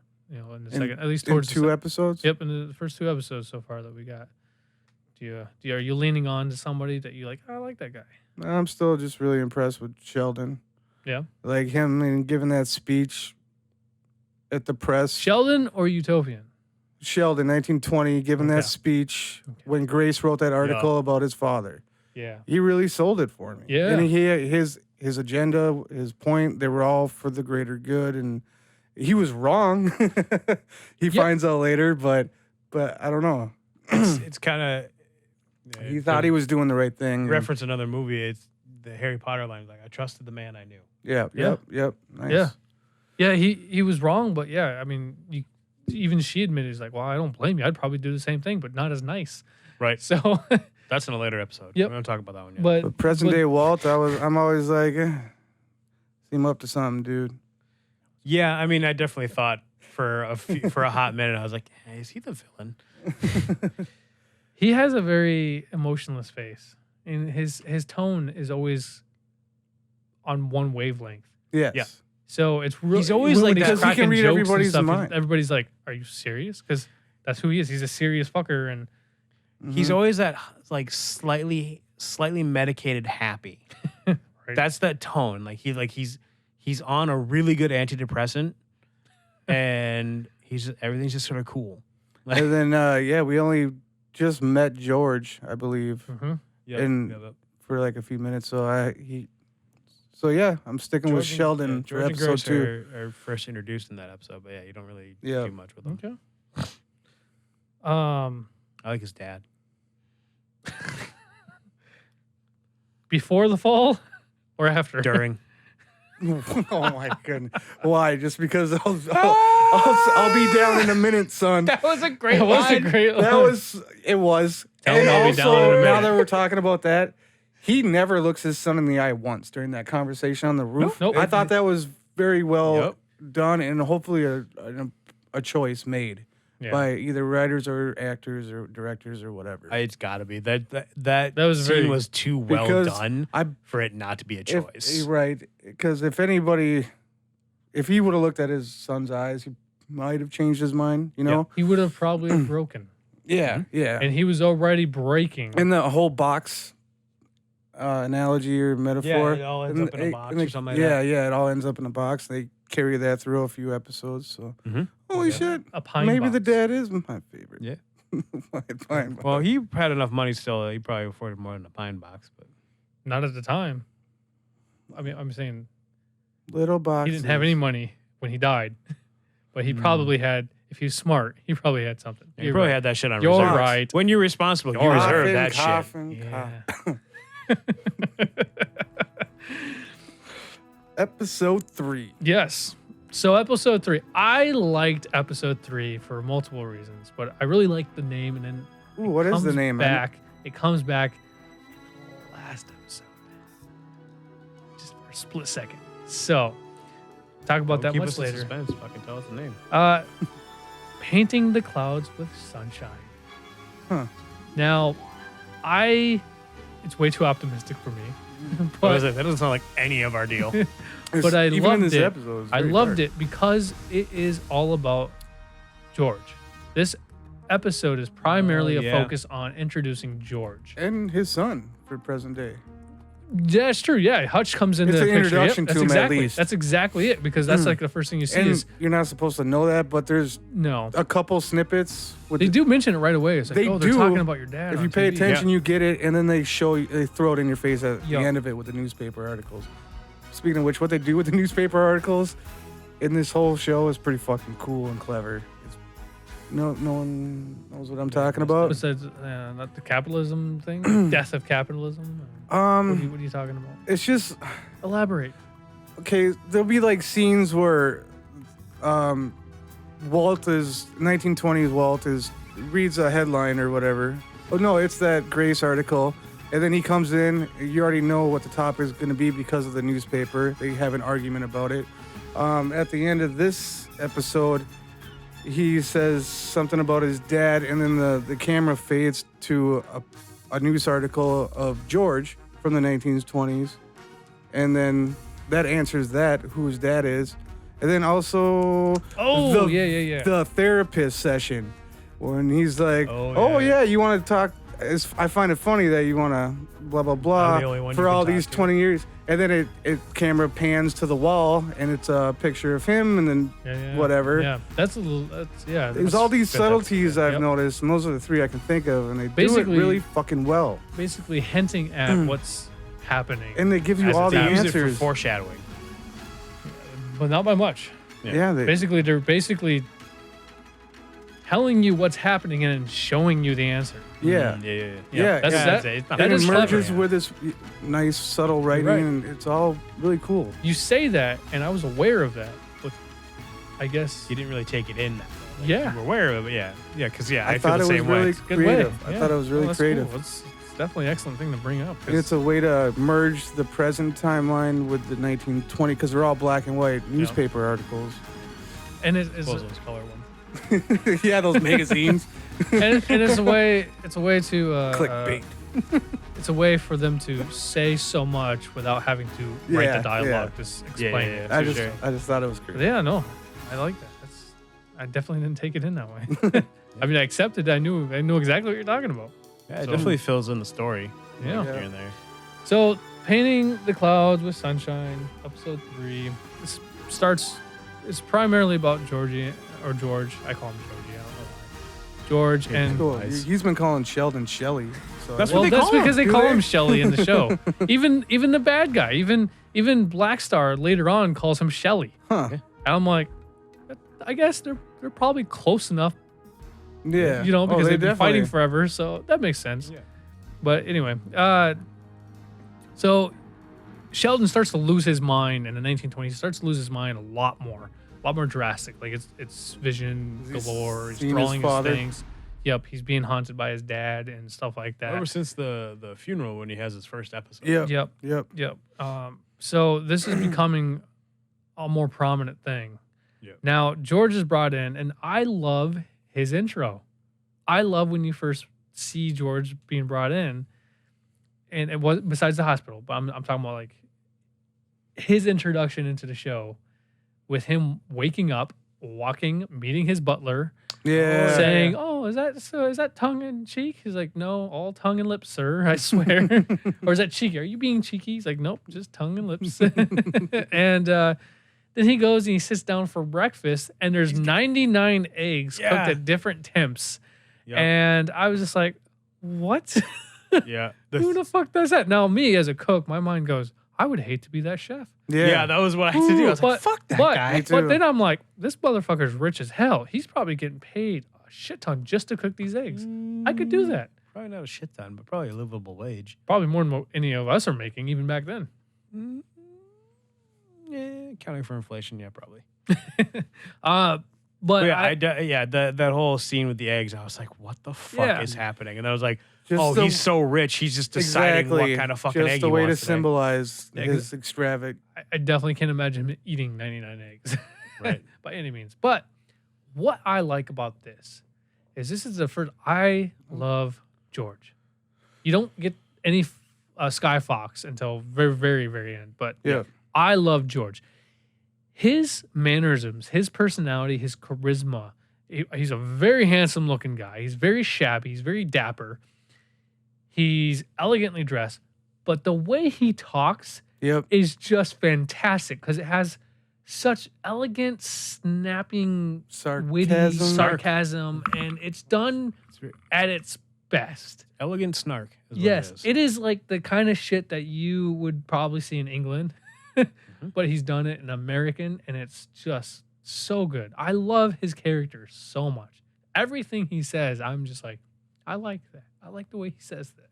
Yeah, the way he says things. His sadness is visible too. Yeah, and that's where this comes. Like, it's like, how can you just be so chipper about this? It's all in the attitude, chum. It's like, you wake up, it's like, it's all ploy. Yep, painting the clouds with sunshine. Like, so. I think it's pretty good. I like that character. Yep. Me too. He has done dog shit movies otherwise. Yeah, I've never seen this actor before. Well, I mean, he's been in random shit that I know of, but it's nothing I've watched. Like he was in that show Timeless on ABC. It was like a time travel show. Never saw it. No. So, other than that, we also get to meet more of the young criminals, which is Hutch and his little group of friends. And to be honest, I really like Hutch. Don't give two fucks about anybody else that he's hanging with. No, And that's to why. me, Which is fine because they don't matter. they don't. They obviously know it too because they're so worried that he's gonna leave them. Yeah, It's and the that's first fucking and that's conversation. exactly what I was about to bring up. Is instantly the first conversation. You're gonna Phil Collins us, aren't you? Yeah, Phil yep, that's what it was. That's what it was. When Phil Collins left Genesis to go Genesis. solo, and everybody's like, "Who's Genesis?" And the guy's just like, "Are you serious? Yeah. How about Beyonce? What happened to Beyonce?" And he's like, "Oh, good for her, bad for the other two." Exactly. So yeah, they obviously That's right. they know yeah. their place. They can't do shit Generation without gap. him. But yeah, Hutch is fucking awesome. Yeah, he's a really He- good character. I He like him seems a lot. like a run of the mill, whatever dude at first, and then a few scenes later, you get to know his power with that tool. Yeah. And, Yeah, he's just a guy with a stick for like the first 10 and minutes. he- you know, even watch when it. you first see the stick, like, oh, teleportation okay, rod. cool, you can teleport here and there. That's pretty cool. Then eventually, he's just like shark infested waters when someone grabs it. So is that's all in the same episode, right? I believe Right? so, yeah. I felt like it was. Yeah. I think it is too. So yeah, because basically in the beginning of this episode, because this is very important. In the beginning of the episode, his friends talk about, "Hey, we followed your code. We haven't killed anybody. We Yeah. haven't done anything Yep. like major or Yep. whatever." And And that's when you know he's following the same yeah, code. and or some variation. and you basically there's a point where he's a criminal. Yep. You know this. Everything he does, he keeps fucking up. He's supposed to steal like 2 or 3 things, and he just keeps fucking it up. He got cornered, yeah. Yep. And I think it's funny that at the end of the next episode when he goes to Chloe's apartment, spoil a little bit, where he's like, "Oh, you got something that didn't belong to you." I'm like, "Motherfucker, that's all you've been trying to do is take other people's No, that shit." was in the hospital after she OD'd. It was Well, not, but whatever either it way. is, the point is like, stole something you didn't belong to you. Yeah. What are you gonna do about it, asshole? yeah. Hey, I'm like, "Motherfucker, everything that you've tried to do doesn't belong. Everything you had doesn't belong to you. Yeah. So what are you gonna?" More you know, hypocrisy, anyway, but point. The very interesting part is at the end when he's talking to the bartender. Yeah. The twins or whatever. Yeah. Then That whole scene was very interesting. so we that's the shark infested Yep. waters. get That's we when get he this. was like, fuck it. This is what I need to do to get what I want to do. Or He's a done. big man's heart. Yep. Yep.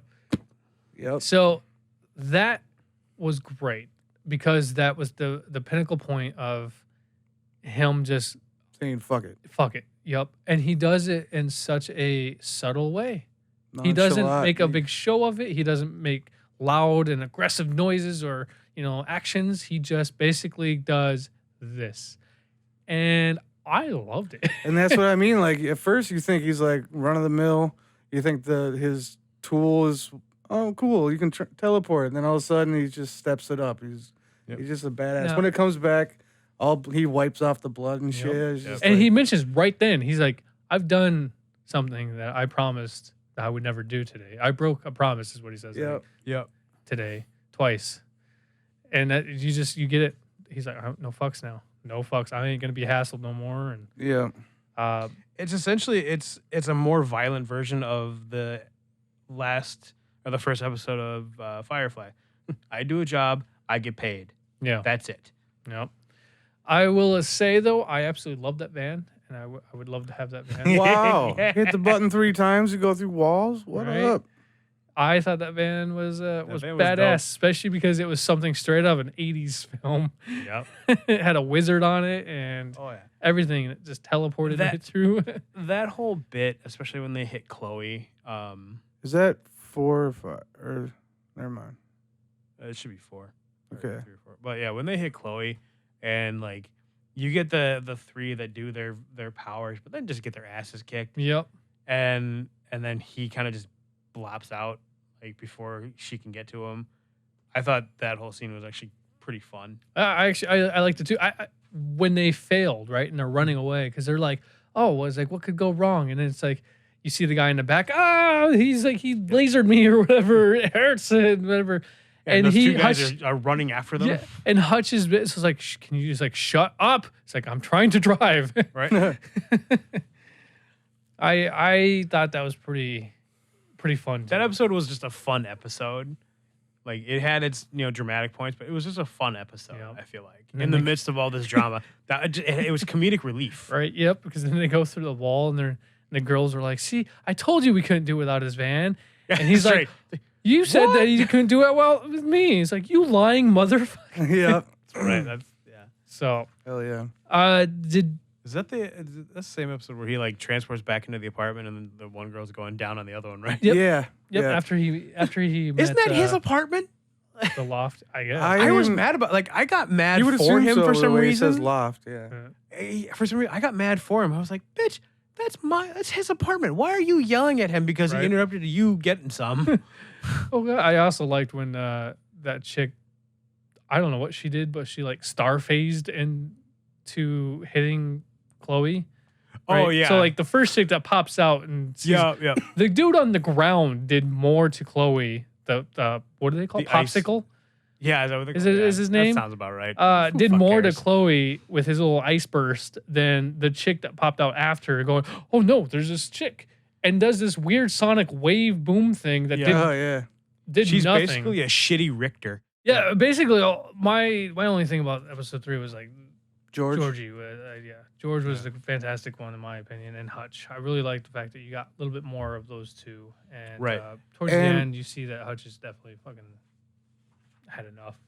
Yep. Like I say that whole ending point, because up until then it was a very like lighthearted kind of comedic sort of episode, and then it got serious right at the end there. And then when it comes to George and Sheldon's craziness, I believe Sheldon finally goes to see. No, George finally goes to see Sheldon and talks to him.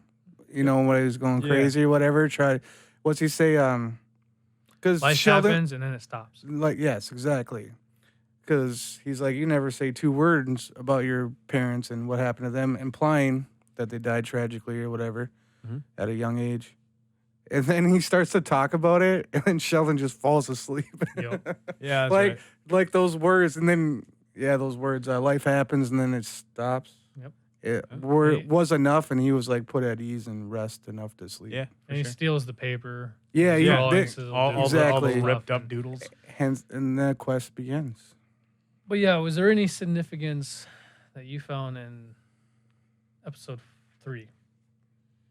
Other than that, we get a little bit more behind Hutch because he comes a little bit more important later on too. Yeah. No, honestly, like because it was such a not a filler episode, but like it didn't have as much tension Mhm. and stuff in it. I don't think I retained much of it. I will say that the chick that Shelley's supposed to marry, Oh yeah, Jade, little something like that. button nose way, lady. way below him, Yeah, way below him. Yeah. She like looks wise. I don't know. She she looks very 1920s, 1930s. She does. Looks Yes, super. She looks for the time. yeah, She she's looks the time. super boring. Whereas Grace does not. No. But I do think She also that, doesn't fit into the mold of 1920s. that's true. I do think No. that Sheldon though looks spot on. Like, Yeah, but for whatever reason, I think that Josh Duhamel. has a perfect presence to that character of Sheldon in Well, the 1920s. And he's just his face is built proper because he's got the Very squared off square, jaw. Yeah. so you can pull off that That slick. Yep, that side shaven Slick hair. back, the yeah, high whatever collar, it is. Yep. I all also that think shit. that Walt, though, the guy who plays Walt, like I say, he looks like fucking Steinbeck, John Steinbeck. Yeah. He looks exactly like him. Must be After the this mustache episode, and I will shit. show you a picture because he looks just like All right. him. I have my phone. I can just look up a picture. We'll do it then. So Fine. you can finally see. And then when you hear me go, oh, you'll know that I found the picture. He looks just like Steinbeck. Anyway, moving on from episode 3 to episode 4. Because, yeah, basically there wasn't a lot. I mean, there was some importance, but it basically had to deal with, like, Sheldon. It was more of an intro episode. Yeah, it was like Sheldon kind of, he's getting more to his visions and stuff like that. Did he George comes in travel the yet? picture. No. On episode 4? Nope. It was episode 4, yeah, is where Okay. we see him. It starts off with him Changing the tire. going in the deserty road kind of thing in this dirt bowl and right? Yes, yeah. He looks exactly like Steinbeck. No, Steinbeck has more of a jaw. Okay. But I see what the resemblance is, though. I think The mustache, just the for sure. mustache for sure. Anyway, so episode 4 is called "All the Devils Are Here." Yeah. And I remember that. it makes perfect sense when he goes to the farmhouse. Yep. And he meets Red Foreman. Yep. Which I love that guy. He's a great actor. Every I time was I really see happy he him, was that's in all I there. think of. Hey, that's Red Foreman. Yep. Even Kaylee was like, "Is that Red?" Like, he looks old. I'm like, yeah. He is. Yeah. He is old. He's been He was in the people first since- RoboCop. Yes. Right? And he still had like a lack of hair. Yeah, he was. Yeah, I think that guy went bald when he was 19. Possibly. And he pulls it off well. All I was to say, he's the king of the crown. So Red Foreman still has my favorite line, which is, "If I were a bird, I'd fly into a ceiling fan." I don't remember that, but that's great. Yeah, that doesn't stand I out to found me. a meme with that on there. It was Red Foreman sitting in his chair, and that was the thing. It was like, when someone asks me how life is going, if I were a bird, I'd fly into a ceiling fan. I do like Red Foreman. Yeah. Anyway, so yeah, Sheldon goes on his little journey looking for the windmill. Well, I think what we have to point out first is the fact that Shelley's put at ease by George, like from the first visit, and then George comes back with the papers that he stole, and he shows And it reawakens him. he puts them back together. He says, "But look, like you're drawing this," Yeah. and shows him that he's drawing an actual picture. He's not just making crazy doodles. Yep. Yeah, he And put the that's what pieces pushes together. Shelley to go off. Yeah, Yeah. that's very true. Yeah, because he did. Yeah, because George settled him down from his crazy. The vision seemed to stop. Yep, and then Or he he was comes ignoring back one with of the the two. picture. But as soon as he looked at that windmill, Yep. Yeah, it came back. and that's what prompts Shelley to go off on his own. Once again, I love George. I think he's funny. I think he's Yes. witty. Because as soon as he walks in there, he's like, "Whoa!" It's like, "I hope you weren't doing." Or can you wait until I leave the room? I have sensitive eyes, or delicate eyes. Something. Yep. Yeah. And he's like, "Well, I know that there's not enough room on his lap for the both of Yep. us." So, and she obviously leaves. written by someone He's the else, but he key- delivers it perfect. He's the charismatic friend. I mean, He is. he's the trope charismatic best friend. Yep. And that's I why just- he's a good Bruce Wayne as well. Yep. Basically, yeah. Mhm. Yep. I love his character. He's so suave. Yep. he's so Yeah. he's so witty. But yeah, getting into it like that. Yeah, This So- is where I start when I talk about like when Shelley basically gets to see the desperation of humanity, like what people will do when they're really desperate. Yep. He goes Yeah. into that town and he's like, can I make a phone call? And he had to pay Paid him $1. to the last dollar he had just to use the phone. So the guy's like, "Oh, if you want a handout, go stand in line with the rest of those chumps," kind of. Well, even when he talks to the family in the car, like, Yeah. the guy's like Hard holding his times, tire, yeah. and he's like, I don't want any trouble. He's like, the last guy that did that tried to, when he got past me, tried to come back and take what was mine. Yep. And he's like, I can't remember. He basically says he beat him to death with the fucking tire Yeah. iron. So I actually thought that was interesting way to start the episode. I just instantly you're getting rough times, but it was done in a way like that almost seemed odd, like off-putting. Like this just happens. Like they're just gonna throw this right here. absolutely. In the middle Yeah. of nowhere. Yeah. You can get away with some shit in those times. Definitely. If you're a villain, if you will, Yeah. and you have those intentions, scot-free. Yeah. So I thought it was justified that they made notice of it real quick. But yeah. I will say what was nice though is that it's also another like moral thing because like when Shelley helps them and they help him back and they offer him advice. They try to give him Yep. like say, hey, you probably got a girl or family at home. You should go Yeah. back to them. Yep. And, like, they're returning kindness and like I think that's another moral like thing that Shelley witnesses alongside the desperation of people like that they're still the capacity for good. Yeah, which is something that pisses me off about today. Is it seems like everybody is out to get you. It seems like you you can walk around the corner, right? And somebody standing in the lawn watering their garden or whatever will look at you just walking by, will look at you with a fucking stink eye thinking that you're a criminal, you're evil, you're out to get. Everybody is looking at everybody like they're a villain.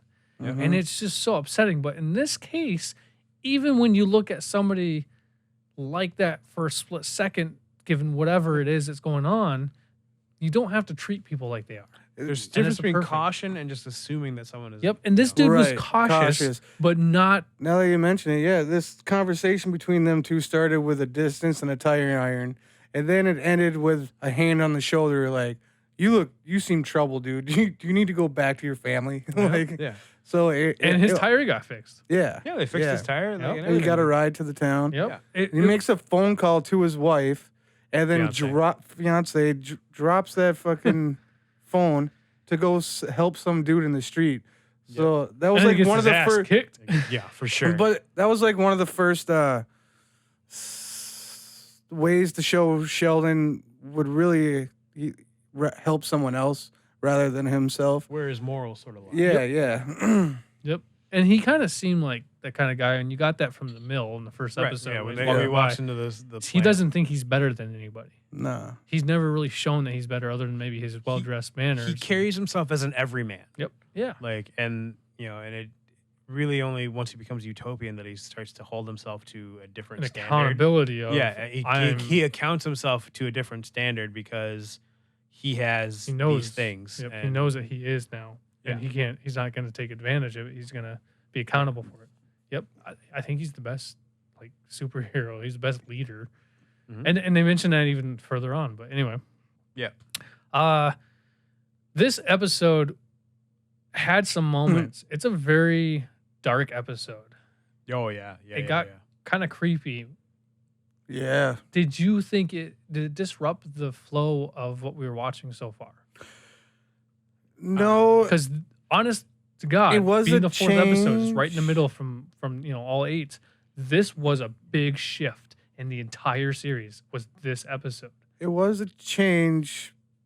It was smooth, and it was necessary to lead us into where we were going for the rest of the volume. Yep. I look at it kind of like it's the roller coaster reaching the first apex. This is where it goes woof, and shit starts to really go along. Like all the first 3 episodes were build up. The first 2 were the clicking of the cards that gets going, and then you've got the filler episode that was just sort of like the little like getting to the top, getting to know more and then people, this one is really adding more people to the roller coaster. And this is really the apex where like it goes, okay, now we're going down and we go. Yep. But yeah, Red Foreman's, whatever his real name is, performance was fucking amazing. Phenomenal. Like, and I got this doozy on my head, or like, my favorite part of the whole thing is like when Shelley looks off and sees his dad, that's the thing, and he goes, was it someone close to you? It's always someone close to you. Don't listen to him. They'll lie to you. Yep, it's always And that was when he turns the gun on himself. But like, the whole thing is like, don't listen to him. Yeah, they'll lie to you. And he gave him fair warning. He's like, I have the right to shoot you for trespassing, but he doesn't. It brings him in anyway. He was already in. He didn't catch him till he was in the house. Oh, that's right. Yeah, he did walk in. Sorry, but then he like gives him some alcohol or whatever. And once he figures he's not from the bank, that's when he's like, oh. Yeah, then he realizes what's up. But he gives him some like water or some alcohol or whatever. He's like, just moonshine. Wet your whistle and get out of here. And he's like, I'd almost rather you be from the bank. But he's like, no, I'm not going anywhere. And that was the moment where he unlocked, pulled back the hammer, released it, and then he basically off the gun and sat down and told his story. Yep. And it was good. And I love that. I love the line that he says, because he's talking about, I was in the Navy, and I was this and this and this. So yeah, you get a sense that what Sheldon is experiencing, other people have experienced as well. This guy definitely has. Yep. And I love his little line that says, like, then I came back home, but the water found me. It always finds you. Yep. I just thought that was interesting. Yeah. Because I didn't know what he was talking about. Right. but it sounded so... It sounded so... I mean, important. I kind of understood what he meant, because I kind of equated the water being like the weird feelings that Shelley was having. I kind of equated it, but yeah, I definitely like didn't fully grasp what he was talking about at first. Either way, I really like that line. Yeah, that whole thing was nice. Yeah, then he sees his dad and Was it someone close to you? It's always someone close. Then he talked about it's like, oh, they make circles. And Yep. Then he shoots himself. Yeah, don't listen to him. They'll lie to you. Like, Well, he talks about something coming out of the water, and we try to go around it, right? Is He's this talking someone about else? the storm. Storm. says the storm was alive. tried- It acted like yeah. it was alive. Okay, and you try to go around it. The more we turn, it turned. Yep. So And that comes back to play later. But yeah. in this And- episode, particularly in the farmhouse, that is a huge turning point. in this entire series, which is why Yeah. it's a perfect middle point. Yep. What happens? What was it about this house that was so The basement, Yeah, the important? cellar. It's when he finds the basement under Red's chair.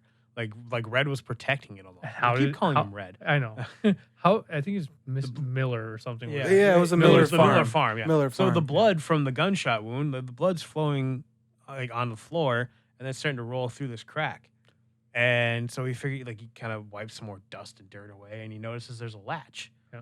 So he knocks the fucking body over, just fucking pushes him out of the way. By the way, I absolutely love that they did not show the gore, but they didn't. Yeah. It was blurry Yeah, because yeah. you're focusing on. It was like Sheldon. it was too close to the camera, so yeah, it was all like out of focus. But and whatnot, I thought that was great that they didn't shy away, but you totally got like a good look at the body and blood Oh yeah. splatter. You know what I mean? Yep. I was like, that was pretty good because it wasn't too It was an- grotesque It was by an any means. right. artsy way of doing it, maybe. It was just a subtle way. Yeah. Without getting your point. But anyway, yeah. But yeah, and then he finds a basement, and he goes down, and there's like what 6 people around the table. Yep. 5 or 6 people that have all been shot. It was his family. Yeah, it was his family. But like he sees them, and then I can't remember. Does he find the circles on the table like with the glass, No, or is that so after he sees them as The union? circle on the tables upstairs, what Red did. He did that. Oh, but okay. what was Oh, it? yeah. When he went down there, the smell got to him so much from the rotting corpses because they were basically shriveled. Yeah, they'd been dead a long time. Raisins. long before you got there. And he was covering his nose. And he was coughing and gagging. And as he was turning around and stuff like that, in a little bit of a Circles on daze, the wall. he That's right, saw yeah, the yeah. circles made out of blood. It looked Yep. like on the walls, all over the basement wall. And then he started looking at him, and it led into Yeah, he that crazy- visualizes each of the dead family members as a member. Like he Yep. sees Grace, he sees Mhm. Walt, he sees George. George, he sees Fitz. He sees the future other two people. Yeah, that the were other supposed 2 to be people that in. are supposed to be there.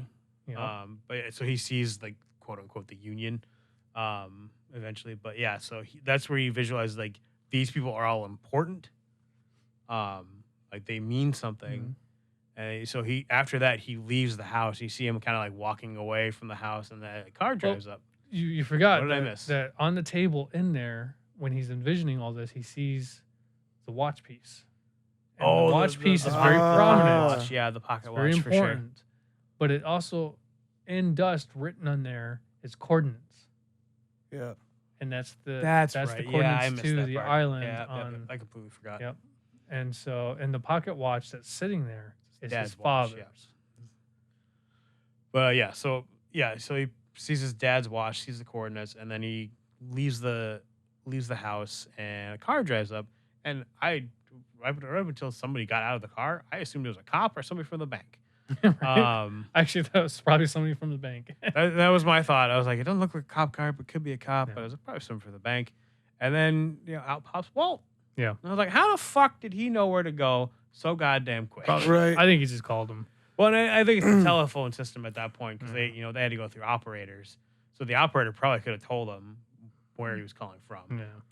because he has to make a collect Yeah, call. there's That's right. 'Cause probably a way because he called his wife and he then- called collect, Mhm. so I think they can figure out where the call came from. But anyway, Yeah. So Walt shows Yeah, up I and was willing to. he just tells Walt like, I'm ready to come home. Yeah. And that's the end of the episode. And so, I think. Yeah, basically, I think yeah, it all yep. takes place. no, because that- this is when you see that Chloe lost her endorsements. Yeah. And she picked up the drugs. This is how she gets her story meets up with Hutch. Yep. This is where you meet Nick of Time. It's a terrible name. I'm still working on it. Oh yeah, that guy. I actually didn't think. I thought that was like, kind of stupid, but the dude, it was a whatever. It was like whoever played Angel. It was like that dude's son. David Borealis' son. That's all I could keep thinking. I was like, oh, he got his son kinda a see job. I can kind of see it. I think the only, I mean, he served his purpose well because he was basically the catalyst for her, like having her breakdown. Yep. Especially when he's like, Her reason not to trust. He's like, oh, well, what about this name? Why are you so concerned with that? Well, I'm joining the union. Yeah, I'm like, actually reapplying. Reapply, yeah. And he's like gonna ask her to like put in a good word. She's like, you want me to talk to my dad? He's like, well, I didn't want you to go that high. First thing my dad's gonna ask is, can you take a punch? Yeah. I like that. Bam. Yeah, I was hit by this truck once, and boom, right out the wall. Yeah. And I do like that little delay. If you wait just a split second, you hear, Yep. so he landed. I thought that was a great touch. Hell yeah. So, but yeah, so that it's just he she has a tendency to hit people. She also knocked that one chick into space, basically. Yeah. Like, that's right. Later on, she's like, yeah, she tried to throw me into space. There's many episodes away from this one. But. Right. That'll be the next episode for us, not the show. But yeah, so I thought he did fine. I thought he served his purpose pretty well. And yeah, this is for Chloe. This is really just a jumping off point for her to enter into a certain. For us to get to know her. Not even get to know her. We just see her be a pile of shit for like an episode. That's what all there is to get to know. Well, I mean, Basically. this is the catalyst episode for her eventual relationship with another character. Yeah. True. Yeah. So that's the way I'll put it. She's leaning towards the dark side now. Yeah. Yep. We knew this was gonna happen. I mean, she's and it was entertaining. She made fun of her friends. She was in the club. She can't dance. She's ugly. I hate her fucking hair. She threw a car. That was cool. Yeah, that was pretty dope. Because she was like, this is for corporate. They're like, oh, we want you to do the superhero pose. And she's like, no, I'm not doing it. Corporate wants it. Mm-hmm. Right? She's so anti the man. She's like she's so anti her dad. Just everything. Yeah. Just that fucking, not even the man. Yeah. It's her dad. Just anything that has to do with superheroes and her dad, she doesn't want anything to do with. Yep. What, an older man's telling me what to do? Fuck that guy. Right. And I did like when she gets hit by the van, the only thing that goes flying is her phone, as if she got knocked out of her shoes or something like that. I thought that was really cool. And she just looks annoyed at the whole thing. Just, pushes the van off her like, ugh, not this. Yeah. So you get a sense of how right fucking strong she is. Right after she lost her endorsement. And the manager company that's running, that's whatever, like, no, this ain't working for us. Yeah. Click. Are you firing me or are you dumping me? I don't know. It was one of those things. But and then she's like, Hutch kind of stumbles out and like the case he's got kind of falls open. Mm-hmm. And he takes some of what he stole. But then she gets the other bag and it's. I don't think he took anything because a lot of it spilled out. All he had to run. All he reached for was his rod, and he went, Idaho. Yeah, that's right. Everywhere he goes, Idaho. Well, he does that twice. He goes to Iowa. Oh, okay. Yeah, we saw Same all that difference worked to out me. for him. One's potatoes, one's corn. Oh, starch everywhere. Starch everywhere. Moonshine and moonshine. But yeah, she takes the bag that's still intact and for whatever reason, she decides to snort it. Yeah, she doesn't know what it is. She just fucking puts it up her nose. Doesn't care. Which is kind of goes back to what that agent was saying. Like Breaking Bad. When she was like, "Oh, well, you do this, and then you can afford to put whatever you're up help pay nose. for whatever you want to put up your nose." And that's why she throws the car. Yeah. But yeah, so she just fucking parties. With her friend. It was the line. It was the line that really did. That's why she threw the car was. It's like, well, if you're not gonna be a superhero, can't you just act like one for 5 minutes? Act like one for 5 minutes. That's what that put her over the line. Yeah, that's right. And then I think she said something about putting it up her nose. Yep. So I think she just added on. But yeah, so like she goes back, snorts it, like I say, because calls her friend up. Yeah, calls her friend like, "Oh, you gotta come try some of this shit I just scored." Right. Again, no one knows what this stuff is. No one even Hutch didn't even know what it was because they didn't even tell him what he was fucking stealing. Nope.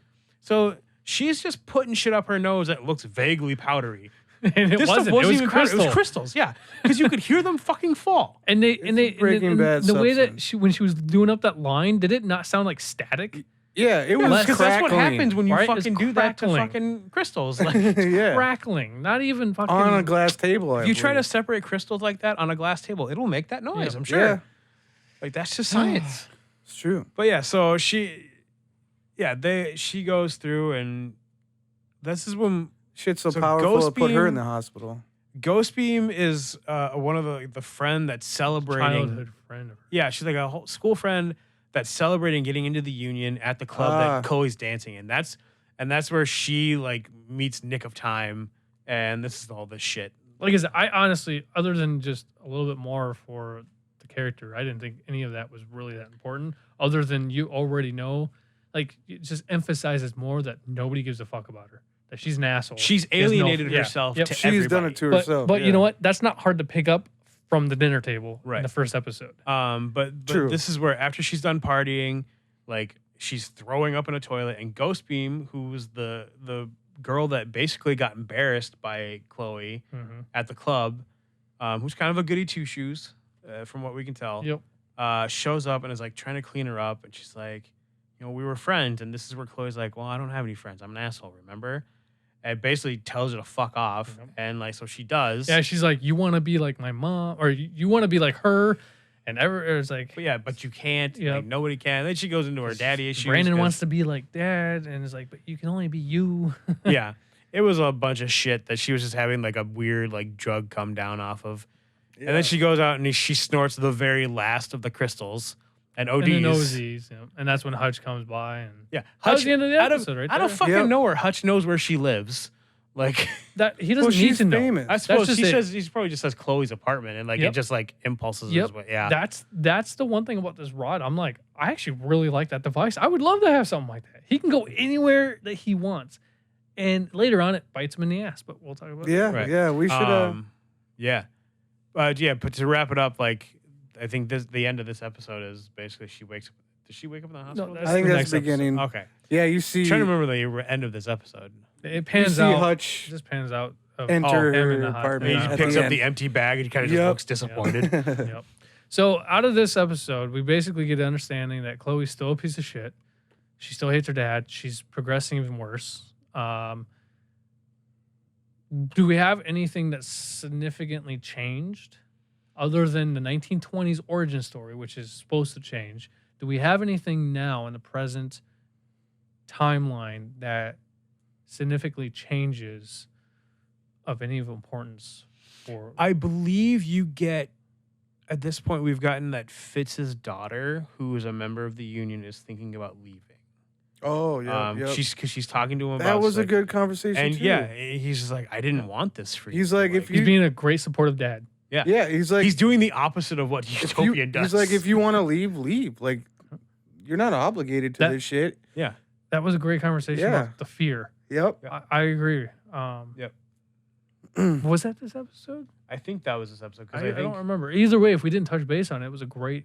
it was one of moments. it was Yeah. either this one or the last episode. But yeah, it's that conversation between Fitz and his daughter about the fact that she's like, I don't know if I want to do this. Did you fight? Or did you stay and fight? It's like, yeah, I'm not gonna. I got some licks And in. No, he's no, like, no. that's Did you what- stay and fight the fear? Yeah. I'm like, damn, that's good. Yeah. That's deep. Did you have a favorite episode so far from 1 to 4? Did you have a favorite?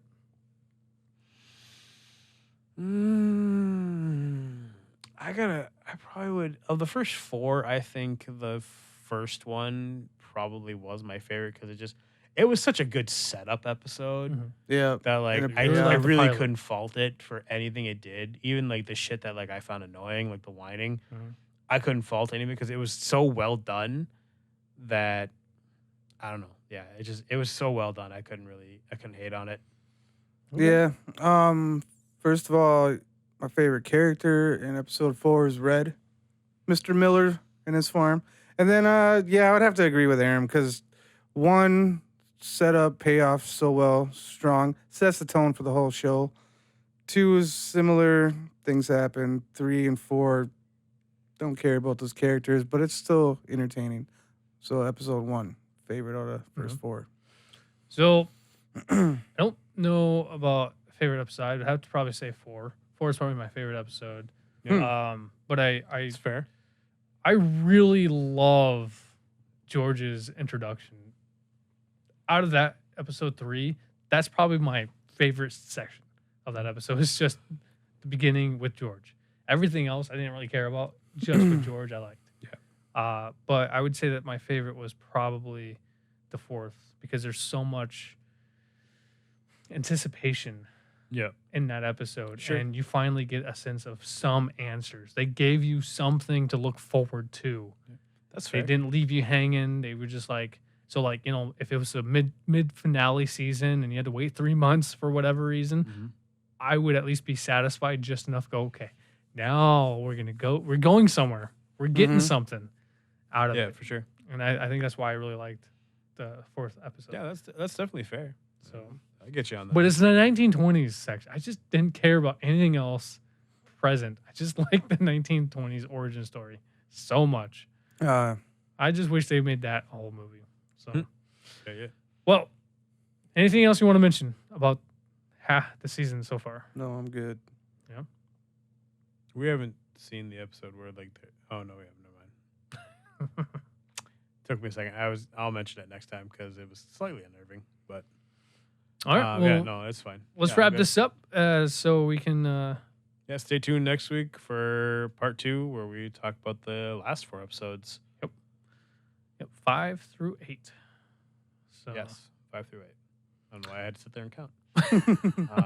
Yeah, so we'll do 5 through 8 next time, and yeah, all right. definitely hit us up on any of the social media platforms we can be contacted on. We have Instagram, we have Facebook, YouTube.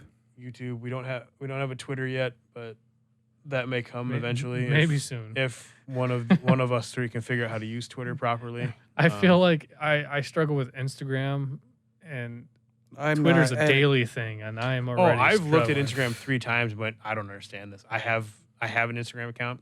Don't get it. I think that Twitter is like a daily thing. It might be good for when we're like doing it live. We can text or whatever, tweet, twatting. I don't know what it is. If you Whatever want it's to get called. shit talked to, Yeah. Twitter's the place to go. Right, but Right. that's a lot. Like an everyday thing, you have to be active. I ain't got that kind of time. Yeah, I don't. But maybe Maybe. we might get there soon. We'll see. That's promises. what I said. We'll see. Yep, We'll see what happens. One of us will have to figure it out. Because I Mm. fucking don't understand Not Twitter it. at all. Not calling I shots. vote But yeah, Jason. we definitely have a Gmail account as well. So by all means, hit us up. Please, give us a rating or any sort of review you can. We love feedback in general. You can tell us we suck. I mean, that's at least something we can work on. It's not true. Well, I'm not a vacuum cleaner. You can't just turn me on and off. That joke sucked. Oh, like my vacuum cleaner. take that, Hoover. That's why they call me Hoover. 'Cause I suck. Just doubling down on this All right. vacuum cleaner shit. All right. Yeah. All So right. yeah, rate and subscribe, all that jazz. Yeah, hit us up. We definitely love to hear from you, just so we can know what we're doing wrong, if you think so, or tell us what we're doing right, so we know to do it more often, so you get sick of it. That wraps it up. This is Timothy Bennett here, Zarin Banyan, Jason Chandler. and we'll catch you later. peace. Thanks.